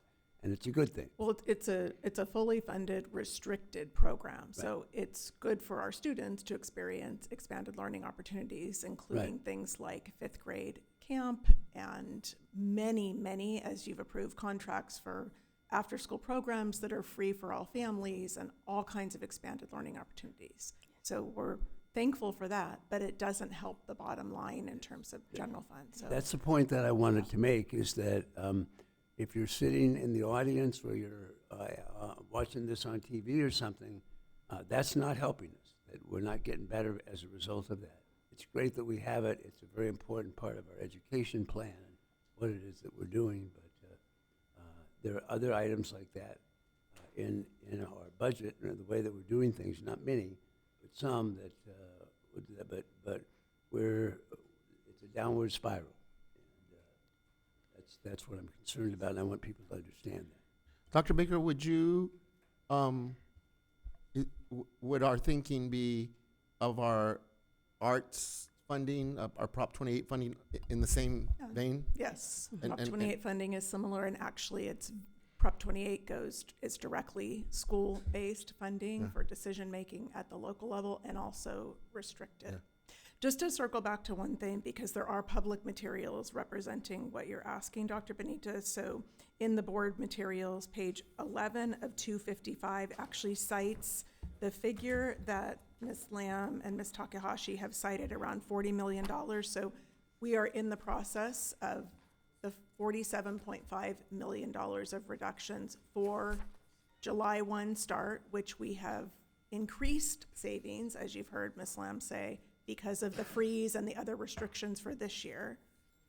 That is a fiscal stabilization plan for July 1 going forward. And then what this cites is, that you can see on this page of the memo, is the $40 million that will need to continue for the next fiscal year. So, yeah. Yes. Ms. Lamb, do you know off the top? You probably do, so I'll ask it confidently. How much Prop 28 money do we get? Oh, that piece I actually don't. Didn't need an immediate answer, but again, just to highlight that it almost comes off as, how do we have money for this over here while we're making cuts somewhere else? And just to note, any restricted categorical that we could leverage by mitigating costs for unrestricted, we actually reflected, like the January proposed student support and professional development grant. We actually reflected it as part of the restricted, but we are assuming that it would help the unrestricted general fund. So we reflected almost like a cost transfer from unrestricted to restricted, just to make our ending balance, just to make it more sustainable instead of using it for new programs, because the program specifically allows it. So we have to look at every single restricted program, and we're trying to look at their allowable costs and to, help mitigate unrestricted when it's allowable and appropriate. Thank you.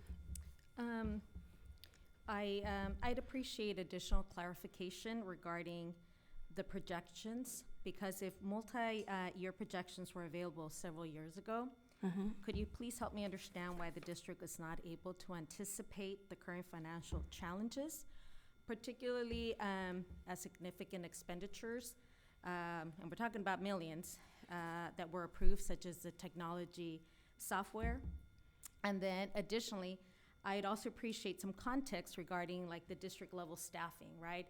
As per your presentation during 15-16 school year, when the district served approximately 77,600 students, there were about 9 district senior leadership positions. And then in the last few years and this year, there's roughly 61,000 students, and there are about 43 senior leadership positions. And if you can provide an explanation or context for these trends and how they align with the district's current financial outlook. Sure, we'll have to bring that back to you. There were a number of miscitations tonight, and it's actually what I can say is that the districts that were cited about reducing actually used Long Beach Unified as a model to plan for their reductions. I heard San Francisco Unified and Oakland Unified, so what we can bring you, it's not an actual, it can't be an actual 2020 to 2025 comparison without additional information like implementation of ELOP and other programs that are new since then. So in terms of central office comparisons, that will have to be something that we bring back to you. Okay, because what I'm talking about is actually a chart that you actually provided us. So, but they definitely have impact on the finances, and so the mental health providers, are you asking about? Okay. No. Okay. And so I just so if we were able, if a few years ago we knew that we were heading towards these trends, but yet we still had big contracts being brought up for approval. Like, why didn't we anticipate those these challenges?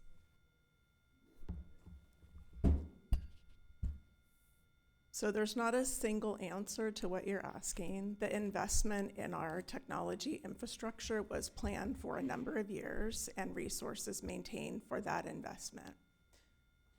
The other part that you're asking about in terms of knowing the budget constraints that we would face, budgeting is a 12-month process for our district. As you can see from all of the interim reports, the assumptions change based on things that are happening at the state level. And in the last couple of years, we've had significant increases in services, in particular for students with disabilities and other marginalized populations, that far exceeded what was planned. And it is incumbent on us to serve our students in the time that they're here and meet the needs of the students in the way that an IEP, for example, requires that we do. So. And that I would, I definitely agree. And I was just talking about those like very senior leadership positions here that have increased over the year, as some of the public comment was made earlier. We've increased positions, and yet student enrollment has decreased. So could it, Dr. Baker, could it be a case of, I think you mentioned different positions that are paid by ELOP funds, that type of thing. So that's boosting the numbers. Yeah. I mean, we'll have to create a spreadsheet for you. We've had a multi-million-dollar, and perhaps Ms. Lamb can share this, in the California the Pathways grant that has a whole infrastructure to it. So it's not just comparing how many in 2020. You'd have to look at programs and actually look at requirements for how we administer programs. Mm-hmm. It's something that we can bring back. It's also being miscited. Yes. Because I think that would be very beneficial, so we can take a look at things. I think it would be good to see how different positions are funded, maybe out of different revenue streams, like with Prop 28, with ELOP funds, that kind of thing. That would give more context to the just raw numbers, just basic numbers. Dr. Benitez? Yeah, I think the other piece, President Craighead, is I'm reminded of when we were presented early budgets in 2020, 2021, 2022, a common theme in those financial presentations was that we were only going to be able to do this for a certain number of years, whether that was hiring more social workers, staff for our wellness centers, even the wellness centers, right, our family resource centers. Those were very difficult conversations at a time that our community there was an outcry for supports for social emotional well-being of students because of the pandemic. And it's hard, right? It's hard to think about the presentations we were getting where you guys are going to have some tough decisions to make in 5 years because we're not going to have that funding anymore. It doesn't mean anything for folks today that obviously are feeling the implications and hearing, but at that time, our community was saying, go do that. That's what we need right now. And it's harsh for me to say we were warned, but it was reiterated that when this funding went away, we were going to have difficult decisions. And so I think there's also that part of it, President Craig. And I remember vividly those difficult, projections, because we're at the point right now where 5 years ago the projections was like, and in this year we're going to start seeing a dip, right? And again, the movement between funds that we had more discretion on. I remember back and forth with the first interim and the second interim. So not as an excuse or as a rationale, but just being cognizant that was one of the common themes in these presentations 5 years ago, 6 years ago, 4 years ago. And it hits hard that we're here now with this. And it's a good point too, because in calculations, you have to know more about how management is calculated. So for example, we have significantly more social workers, 2 to 40 plus social workers between 2020, I'm doing it off the top of my head, and right now. Social workers are management. So if you're calculating central office management, we've maintained social workers. We haven't reduced nursing. We have not cut. We have more school counseling, more psychologists than we did in 2020. And some of those are considered management, which goes into a way that you calculate if you're saying management staff. Yeah,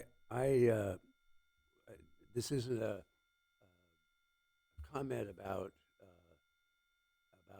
social workers or people that we have, but remember it not that long ago when we came up with a business technology plan. I forget the exact name of it, but what we said was, and it was, this is like a movie, not like a snapshot. We can't say, oh, at this moment we're doing this. It goes on over time. And what we said was, we've got a lot of software that's about out of date, if not out of date, and we need to replace it at some time in order to save money, in order to do the kind of work that we do. And so we took a deep breath and said, yeah, we're going to spend money. And it was a lot of money. And you looked us right in the eye and said, if we don't do this, it could very well get worse, probably is getting worse every day. And we're in the process of implementing that now. And if you've got some more precise information about that, that might be helpful too to people who are wondering how we're spending this money, or how we've spent money in the last 5 or 8 years. Part of that, Mr. Otto, too, is also, I feel compelled to continue to reiterate that what we've asked staff and our district for with our board goals is to prioritize those students that those board goals address. And as part of that, I mean, the senior guardrails, Dr. Baker, it doesn't say no budget decisions will be made. But I think the accountability piece for me is if we're going to make cuts, and we're making cuts, we're having decisions about cuts, that I want to be able to keep asking, okay, what is the rationale for that versus these other things. And to me, it's important to keep stating as many times that we're looking for what has the strongest correlation to us still being able to advance, particularly for our most underserved students. So I know that we have an April update coming, Dr. Baker. I know that information is going out through the schools. Each school also has specific populations and specific priorities that they have. And I think it's important to continue. And I'm affirming here, we should be making cuts, right? But those cuts should reflect that we're still going to continue to priority underserved students and those values that we have as board goals. So please keep us updated, Dr. Baker. I think it is important, like you shared, Margaret, like where are we cutting in central office? Who is in central office, right? When we talk about central office, who is that? When we talk about upper level management, who is that, right? I think it's important for our communities to know it. Absolutely, I will say on the record, we need to cut that, but we also need to know, okay, what is the correlation between that position or that program to us continuing to advance our equity outcomes? And also, because we're talking about transparency and revisiting different things, I know that over time we've had to contract out for our 3.8 hour, I think it's instructional aides mostly, and there was a comment made earlier today about how much we're spending on the contracts versus how much it would cost the district to take care of that with our own employees. And so it would be helpful to have that information to kind of take a look at the contract and the benefit. I know there are health benefits involved, that type of thing, being able to attract and maintain workers. So as we're revisiting different things like that, I think that would also be good to take a look at in a way where, this is what's making it necessary for us to do, or this saves us money, or how can we look at that as maybe a budget savings, or does that make sense? We have looked at the comparison between the cost of us just converting our 3.8 positions, maybe combining two to make a 6-hour, and comparing that cost to the cost of a non-public agency. And it is more expensive for us to convert those positions to 6 hours because of the things that you were mentioning. Just the hourly rate as well as the benefits, it far exceeds what we pay through a non-public agency. So the contracts that we have. So with the contracts that we have, So it would reduce the contracts, but it would increase our salaries and benefit costs more than what we are reducing the contracts by. okay, so if we offered 6 hours a day versus 3.8, there's an extra cost of health benefits. And hourly benefit, and hourly And salary. and it would be an hourly increase. Right. Is the hourly rate tied to the number of hours? Or No, it's the same salary schedule, but we pay our instructional aides more per hour than what we pay our non-public agencies per hour. And it includes the benefits, so including salary and benefits together, the cost for our staff exceeds the cost of an agency person. So if we reduce an agency contract by $10 million to get that same number of staff, we would spend more than $10 million because it's more expensive to hire internal staff. So I don't have, Right. I don't have the exact number, Right. but No, we have done the calculation, so we could maybe get that from Margaret's team, but that analysis has been done. I would just, thank you, Dr. Claudia. I'm sorry. I would just share with our team here, and I appreciate the candid conversation, that there's also a concern on that the reason we're outsourcing is because it's cheaper, and that there is a perception then that we're sacrificing not hiring benefited positions. So I do remember when we last had this conversation, particularly around a high priority, right, our students with disabilities, that one of the reasons that was given for it, and I don't remember which instructional aides it was, Claudia, is because we couldn't hire, right, for those positions. So there's a lot, when I'm getting that, there's a lot of moving parts, and I am concerned that we're using one sort of layer or one umbrella for all positions, because I do worry, right, morale. I worry about morale for our certificated and classified employees when there's a perception that, oh, the reason they're cutting my position is because they can go contract out cheaper, right? So I'm hesitant to sort of say this is that. And we're not, so I'm talking about instructional aid specials, the positions. We do have 6-hour behavior, they're not instructional, assistant behavioral support assistants. And so those are 6-hour benefited positions, and those, we still have vacancies for those. So they're both hard to fill anyways. Just the nature of the work.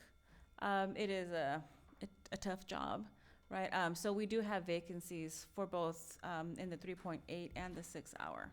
So there's a variety. It's not a simple response. There's a very complex, and it's nuanced, and the turnover is great internally and also through the contractors. It is a tough job, and the people who apply tend to be college students. So there's just like a big turnover. Yeah, and that, like you pointed out, Claudia, at the end of the day, we have a moral imperative, right, to serve and support our most underserved students, but we also have a legal obligation, right? If there is a instructional aid written into an IEP, then we got to go find that person, because then that student will not receive what we've promised and what we're legally tied to support them with. Thank you. Yeah, I just want to point out that I understand outsourcing and I understand the savings, but the turnover, I'm probably going to make a educated guess that it could be because of the 3.5 hours that are being offered. But when we talk about being an equitable district, I think that we know that some of these folks in these positions actually, that's their income to take over to their family. So while I understand the savings, I also understand that if we're talking about being equitable, this is one area that we should be increasing hours. We should be making every effort to offer those medical benefits, and I understand that there's a cost, but that's where we start prioritizing. So I just wanted to put that out there.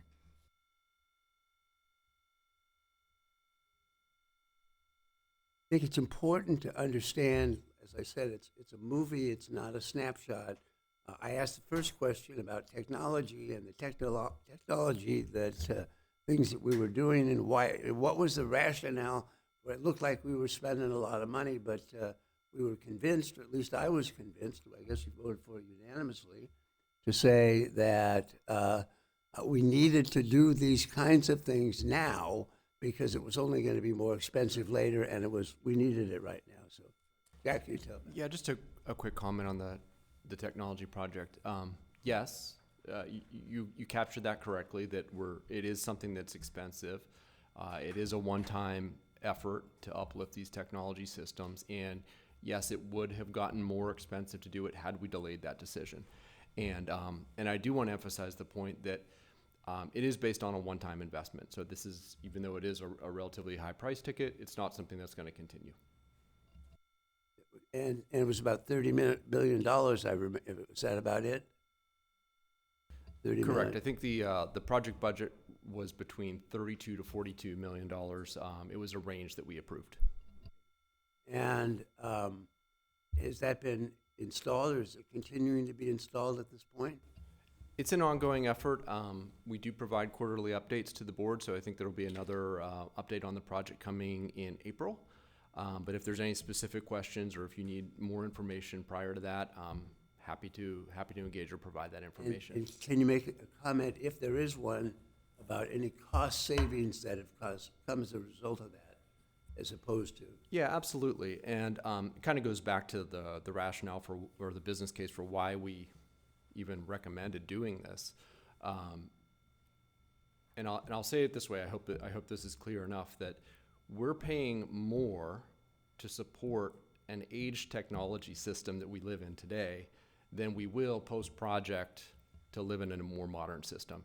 It costs a lot of money to support dozens of siloed technology systems, many of which are aged, and we're paying for kind of extended support, if you will. So yes, our ongoing burn rate will be lower post-investment than it is today.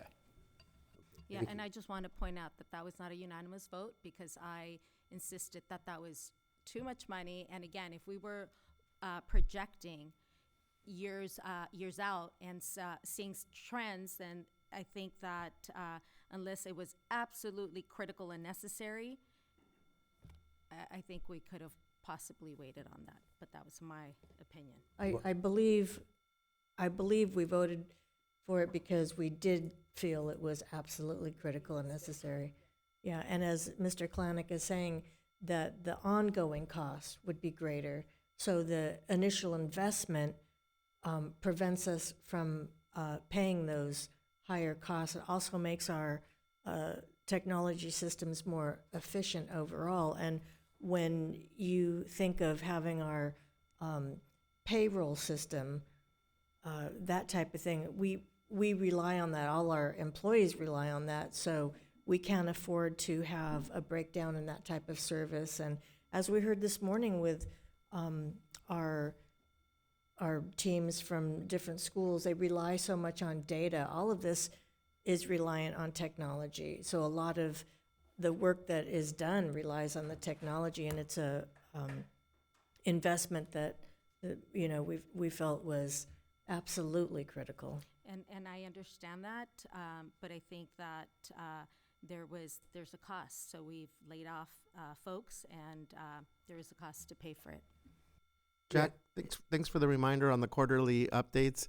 I'm also reminded that one of the things that I asked was that if we were going to make this investment, that part of those updates also include how is this helping us to advance on our student outcomes, and where is the alignment with what our technology infrastructure allows us to do. So I know it's coming. Just want to, I was reminded when you reminded about the quarterly, Yeah, and that was one of the things that I was looking for, so that we could, again, justify the expense. Sure. That's absolutely top of mind.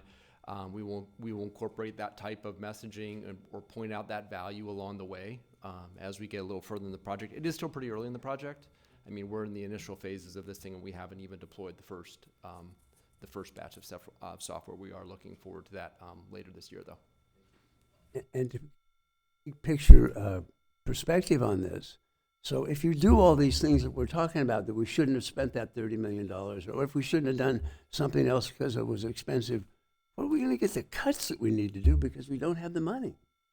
We're not getting the money. So this has been a long process, a very difficult process, a very hand-wringing process to say, how are we going to make this work?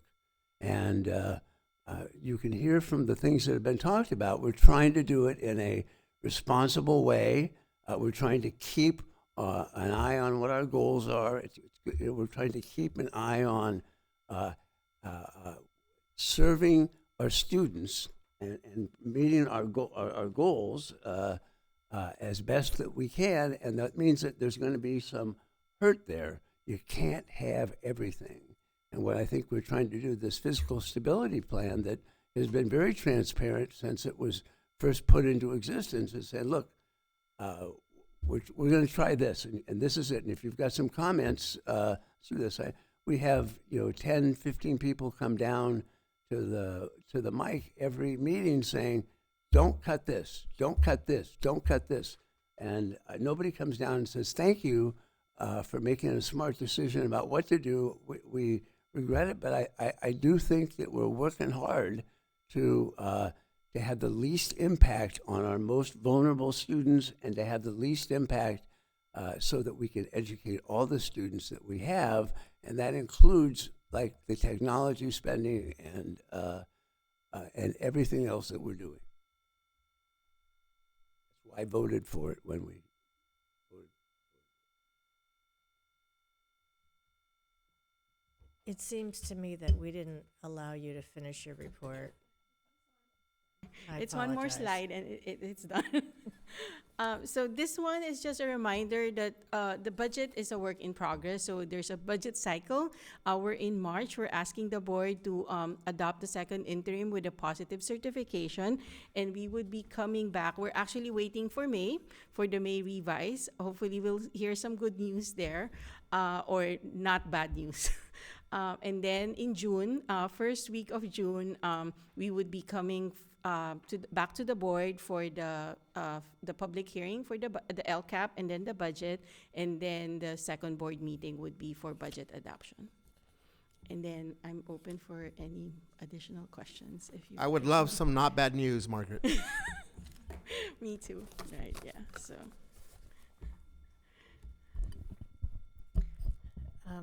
Thank you for the presentation. This will be an ongoing conversation. This will be something that requires our attention at every meeting, really, because it affects people's lives. We're talking about people's livelihoods, and I know, just through instructional aides that I've met, and like you said, Dr. Sosa Valderrama, the work is incredible. It's an incredible amount of work. Anytime I've been at a school, the aides are on the run. They're on the move. They are working so hard.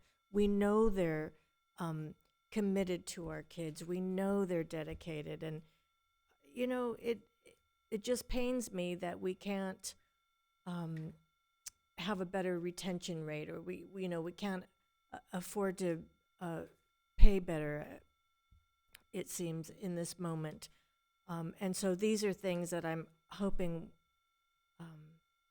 will improve, not for the foreseeable future, not with these projections that we've seen, but that at some point we will be able to do right by those that give so much and work directly with our children, especially our students that need the attention and deserve that attention. So we will move on with the agenda.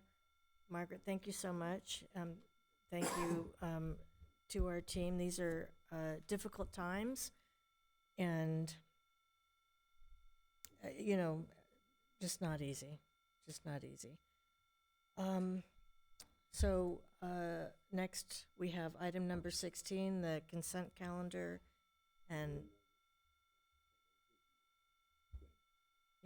so consent calendar, we need a motion. Move to approve. Any discussion? I do have a few questions.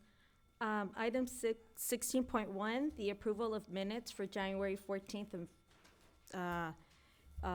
let's see, for the sake of consistency in the record, I noticed that we did have a board member that day arrive 2 minutes late, and when I arrived late, because I was in the restroom, I took a restroom stop. That was noted in the minutes, but it wasn't noted in these minutes. So just for consistency, can we either include late arrivals or leave them out altogether? So I just want to make sure that we are consistent. Yes, and if you recall correctly, you clarified at the time that you wanted those minutes amended to clarify the reason that you were late. And since that time, we haven't been noting that in the record. Okay, but so we're not noting anyone coming in late? No. Okay, thank you.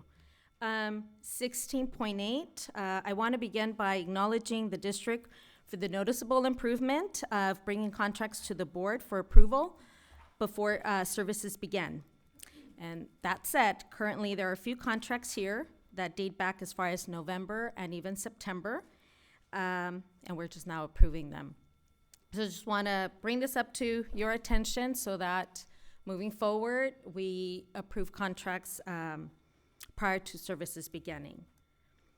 And then on item 19 and 24, the contracts with Continental Interpreting Services for up to $214,000 and Magnus Language Services for up to $110,000.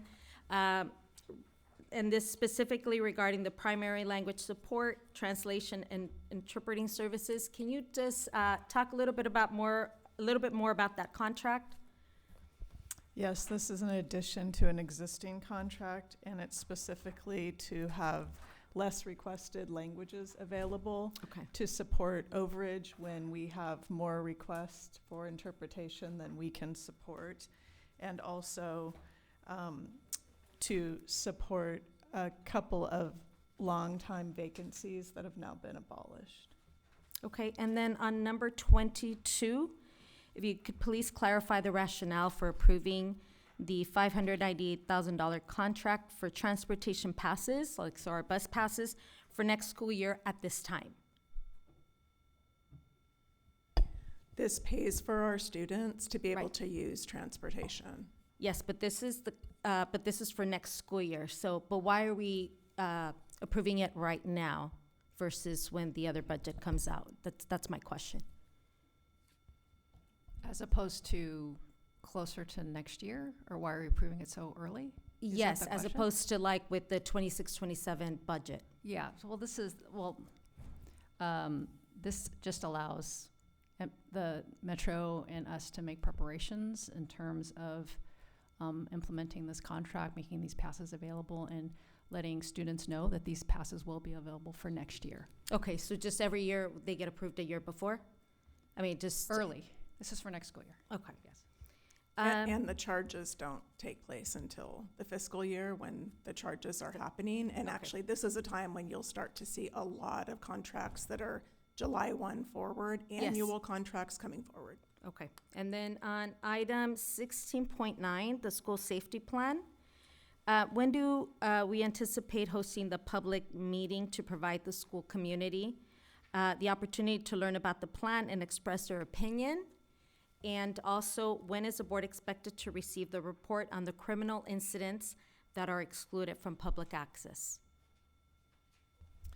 This item is an ongoing requirement. Each school site holds their own meeting. That's a requirement of the plan. Most of them do them in late fall. And so that this is an ongoing item that you'll see every year. And in relation to your second question, as circumstances come up, then that would be shared. So as they come up? Yeah. Okay.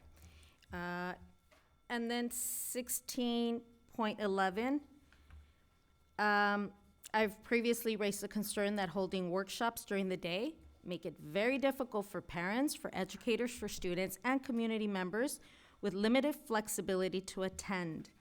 And this can include even board members. So tonight's vote will reflect that I believe workshops should be scheduled outside of school hours and in the evenings when our educators or students and our families who work during the day can attend. Any further discussion on the consent calendar? I'll ask Well, our. Just, the 16, 1611, which is the proposed, the recommendations for meeting dates for next year, that none of those include the time of the meeting. They only include the dates of the meeting. So we haven't set the times yet. So I'm not worried about it, but I'm glad you made the point, because we can take that into consideration when we set the times for the meeting on the dates that we're about to approve. Excellent idea, because that may just change my vote, because as has been the case for years since I've been on the board, workshops mean it's day, and that hasn't changed. And so I know I bring it up every year, and it would be great if that could be changed to evening. I'm sorry, did I hear you say that you were withdrawing your objection? Okay. I'll ask our board secretary to take a roll call vote. Member Lopez? Aye, with the exception of a no on 16.11. Member Otto? Aye. President Craighead? Aye. Member Benitez? Aye, and again, just to clarify, on item 16.11, the times have not been set for the meetings. That is correct. It's approval of dates. That's an aye. That is 4 yeses, 1 no for item 16.11. Thank you. She's, to clarify, it's aye for all items except for item 16.11 that you're voting no on.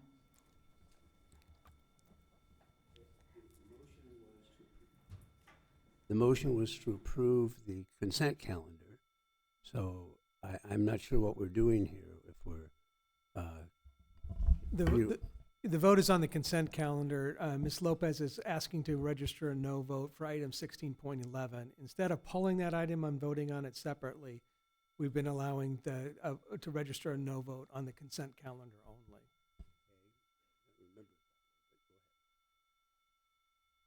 Okay, Therefore, motion passes. thank you. That brings us to new business. The first item of new business is our superintendent of schools search process. And we met earlier today with Leadership Associates. We had about a 2-hour discussion with them.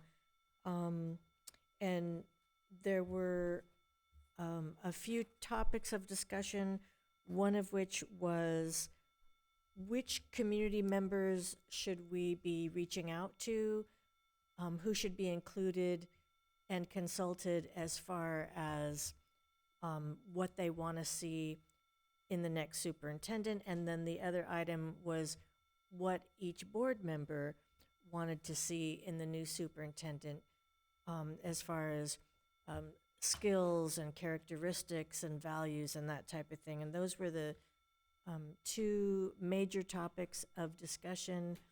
And I believe we're going to have that available and attached to our landing page on the website. I'm getting a nod, so great.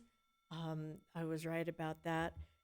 So that video will, I imagine, become available in, the next couple of days, so that people who are interested in the superintendent search can check and see where we're at and what we're doing. There are going to be a lot of opportunities to weigh in, and we encourage our community partners, our stakeholders, parents, staff, and especially students. We encourage the participation so that we can make an informed decision when the time comes.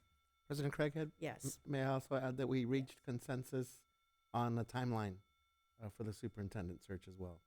Yes, and that also, I'm guessing, will be on the landing page for the website. There's a, thank you. Yes, there's a timeline, and that'll show when when leadership associates will be reaching out to our community partners, and when we'll be conducting interviews, that type of thing. So all that information will become available. So if there's nothing further on that, we'll move to item 17.2, the monitoring report for goal 3B. So, Thank you. So I am going to take a little bit of a different approach this morning because I actually want to just express appreciation for those who were here this morning to provide in a really wonderful context around our goals for algebra.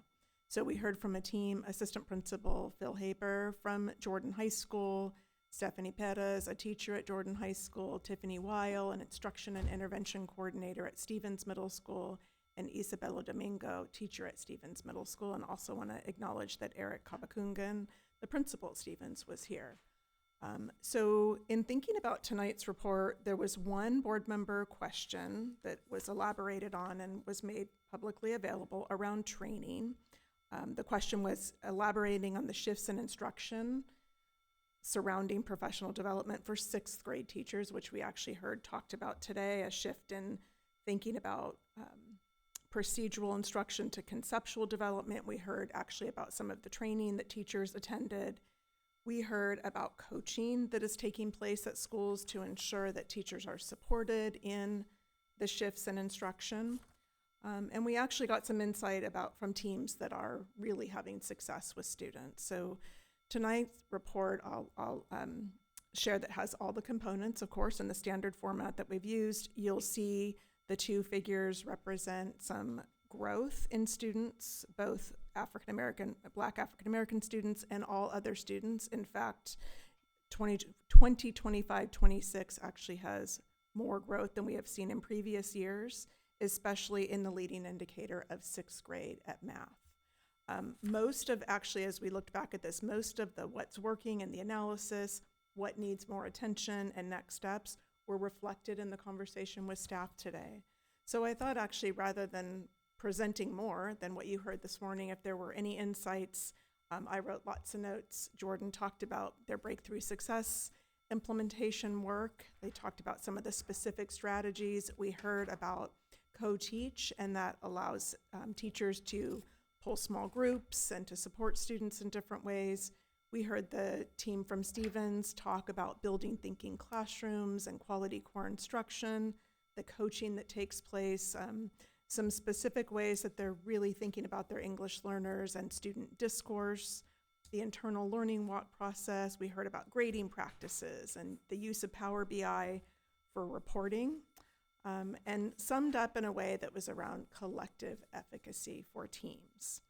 And so there's not a lot more to report tonight other than if there's an aspect of it that you'd like to talk about, or even reflecting on what you heard from school teams that you want to amplify for others to hear the successes we heard about this morning. well, what I would like to uplift is that the students are being involved as far as taking a look at their own personal data. They're being brought in, and they have a more active voice in their educational experience. The passion that we heard from the teachers from Jordan and Stevens, and to start our morning like that was really incredible and inspiring.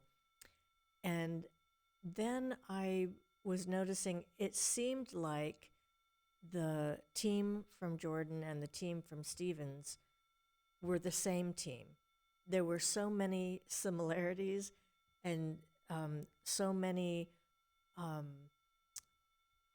I guess, just maybe it was just the passion or the values or the way they're conducting themselves in their classrooms. They seemed like one cohesive team, and that was just an observation that I had. And when you have teachers and individuals who love what they do, that really comes across. It really comes across, and it makes me thankful for the people that we have involved in the district.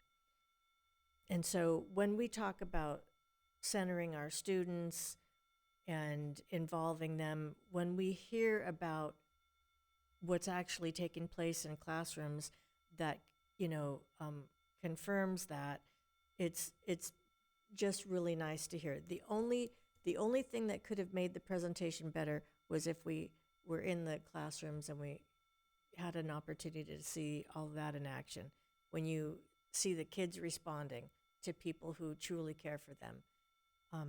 I think somewhere along the way I saw a quote from somebody that said, if you don't care about your students, then the students aren't going to care about learning in your classroom. Something, I know I butchered that, but what we saw this morning was the opposite of that.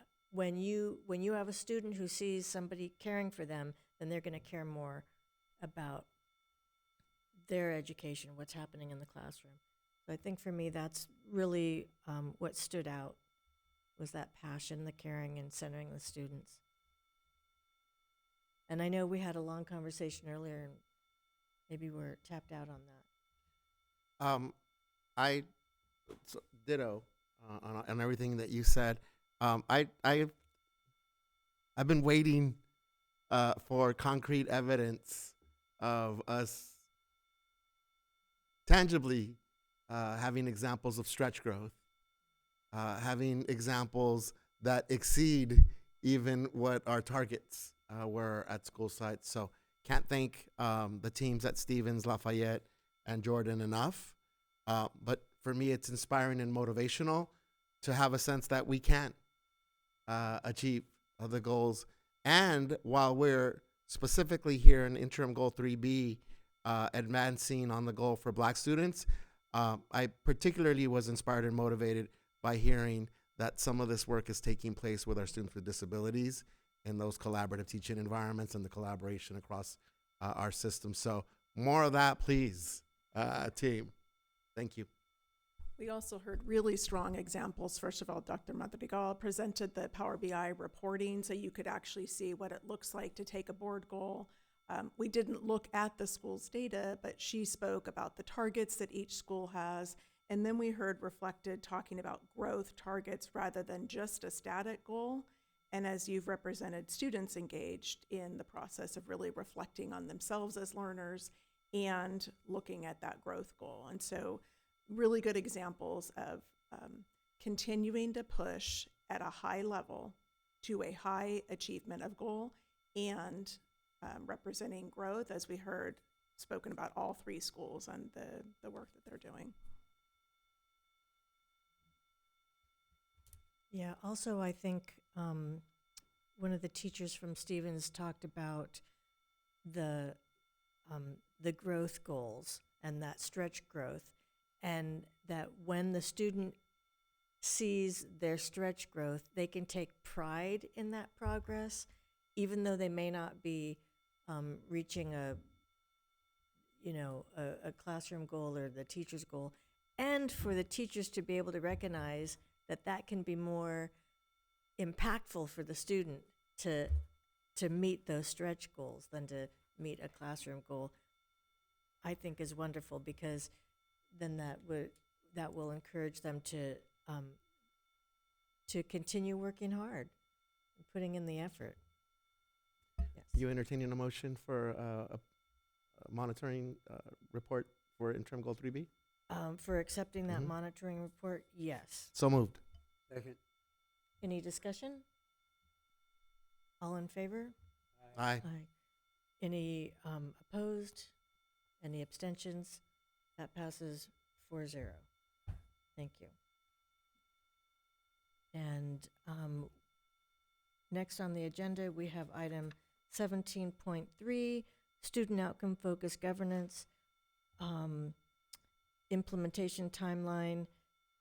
I would just like to congratulate Dr. Benitez. I just missed congratulating him in person on a very well-run community meeting. Thank you to all staff. It took many, many people to make that possible. And I thought it was very successful. I thought the community involvement was very genuine, and I believe the message was well received.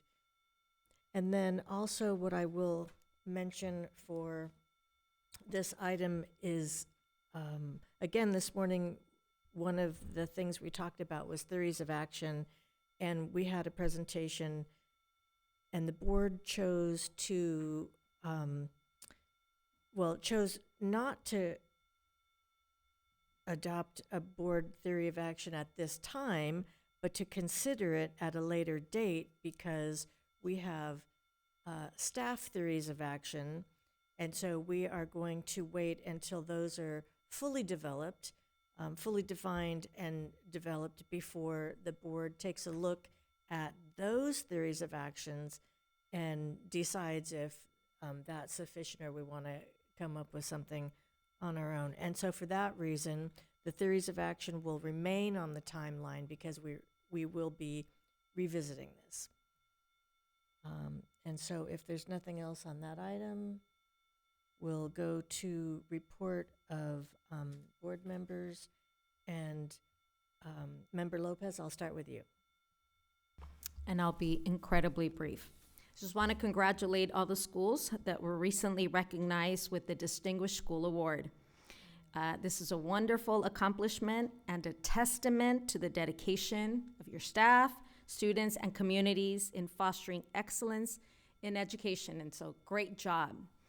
And just as we celebrate their accomplishment, I am hopeful that in the near future, schools across the district will also reach similar levels of excellence and receive this recognition. Thank you. Thank you. Member Otto?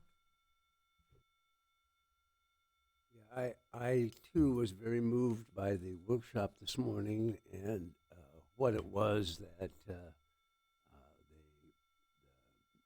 staff from Stevens and Jordan reported, and how it was that they reported it. And just as sort of a side note, you know, I'm a lawyer, and I spend a lot of time playing the gotcha game. I thought about this, you didn't think about this, and therefore I'm getting some kind of advantage. And one of the things that I'm so moved by in work in the school district work is how successful it is because people are working together and acknowledging each other. And in the end, everything that we do, especially the hard stuff, like this budget season that we're in now, given all the things that we know are making it difficult to get this, and seeing the comments from people in the audience and hearing them in my own district, remind me that the way this whole works, this whole K through 12 or TK through 12 process works is by cooperation, by working together, by trying to understand what the rules are, or not what the rules are, but what the reality is, and then pulling things together, because it's not an easy time for us right now. And it's not gonna be easy all the way through June and probably September, given things that are beyond our control. But I'm just moved by what I saw this morning. It's not the first time I've seen that, but it's one of the things that I think is the hallmark of a well-run district, and people that are sincerely trying to accomplish things with one another. That's my report. Thank you. Well, I'd like to report on an event that was held at City Hall that Dr. Baker and I had the pleasure of attending, and it was with a Long Beach aerospace company called Voyager on behalf of NASA with the HUNCH program. And HUNCH stands for High Schools United with NASA to Create Hardware. And their big announcement was that they will be partnering with Sato. And our Sato students will have the opportunity to create things that will actually be used at the space station.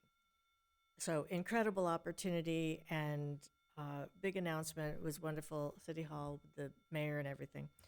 And then also I'd like to congratulate the Milliken girls soccer team. They made history by winning their first CIF Southern Section Division II championship. Go Rams. And then also congratulations to everyone performing in Footloose. They did 2 weekends of that musical, and they did a great job. A lot of energy in that production, a lot of energy. Well done. And then also, at the most recent CAC meeting, they talked about student-centered IEPs. And students not just being present at their IEPs, but also participating. And the mantra that we keep hearing is nothing about us without us. And I'm loving that theme because, interestingly enough, that was a theme from this morning, was students having more of an active part in their educational journey. And so I'd like to thank the teams from Jordan, Stevens, Lafayette, incredible teaching teams, and that includes the principals. Well done. And then also a big shout out to our research department, because without all the data that we rely on so heavily, everything, goes back to the data. So big shout out to our research department, because for every monitoring report, for almost pretty much everything we do, research. So thank you to them. And I'll hand it over to our superintendent. Thank you. I have a number of things that I'd like to share this evening. I do want to amplify the message that Student Board Member Nuala shared about open house, high school open house. Most high schools are tomorrow evening, so check your school website if you're interested in attending open house. And I loved her encouragement for 7th grade families who are thinking about high school and what it might look like to go without any pressure and just enjoy an open house. I would like to share, last week we had our quarterly strategic planning meeting focused on in and with our community, which is the theme of our strategic planning work this year, going deeper as community-minded and collaborative leaders. We were in a number of locations, including the Aquarium of the Pacific, 2 strategy groups meeting at the African American Cultural Center, the Tenchner Clinic, Intertrend, Michelle Obama Library, the Community Resource Center, and also on the Long Beach City College campus. This is a wonderful opportunity for our teams to step back from our day-to-day work, to get engaged with community members, to receive feedback, and to be in spaces that have something to offer our students and deepen our partnerships with our community partners. So wonderful opportunity for us. And then a celebration, thanks to Martha Ensminger, who supports our migrant education students and program. She shares that a total of 23 LBUSD migrant education program students, grades 6 through 12, representing several Long Beach middle and high schools, competed in different sessions in English or Spanish on a full day of excitement, as it's called, at the Migrant Education Program Regional Speech and Debate Tournament. Students brought back a total of 26 individual trophies ranging from 1st through 3rd place. And in addition, our English high school debate team won 1st place again for the 3rd consecutive year. So just a wonderful celebration of multilingualism and the gifts that our students have. And thank you to Martha for the work that she continues to nurture. And then I want to build on Ms. Lopez's recognition of California Distinguished Schools and read the names. So we had schools recognized are California Academy of Math and Science, Ernest McBride High School, Eunice Sato Academy of Math and Science, Helen Keller Middle School, Milliken High School, and Stanford Middle School. Milliken High School and McBride have earned the California Distinguished School recognition for the first time. So wonderful to see our schools recognized, and yes, setting the bar for future schools to strive to become distinguished schools. And then also just wanting to amplify again the upcoming English Learner Symposium that will take place on March 28th on Saturday. We will have a wonderful keynote speaker in Reina Grande, And so the information can be found on our website, registration information, and there will be available childcare, checking in between 8:30 and 9 o'clock on that day at Browning High School. Lastly, I'd like to close with a statement that our district has made today regarding information about Cesar Chavez that has emerged. This is a message that we are sharing with our community. And so I'd like to read it tonight just to close with acknowledgement. Long Beach Unified is aware of recent reporting regarding Cesar Chavez and recognizes that the information and allegations are deeply concerning. We stand with all victims of abuse and mistreatment and strongly condemn such actions. Cesar Chavez Elementary School opened in 2004 and was named in recognition of the enduring contribution to the farm workers' labor movement and advocacy for their families. The accusations against him do not diminish the movement's work and contributions, though we recognize his name may no longer evoke that history. We are carefully reviewing new information to ensure any next steps are thoughtful and aligned with our values. We remain committed to keeping our families and community informed of any updates. And with that, that concludes my report. Thank you. Thank you. So without objection, we'll adjourn the meeting. Our next regularly scheduled meeting is April 15th. We have one meeting in the month of April because we're working around spring break, that type of thing. So thank you, everyone. And this meeting is adjourned. Good night.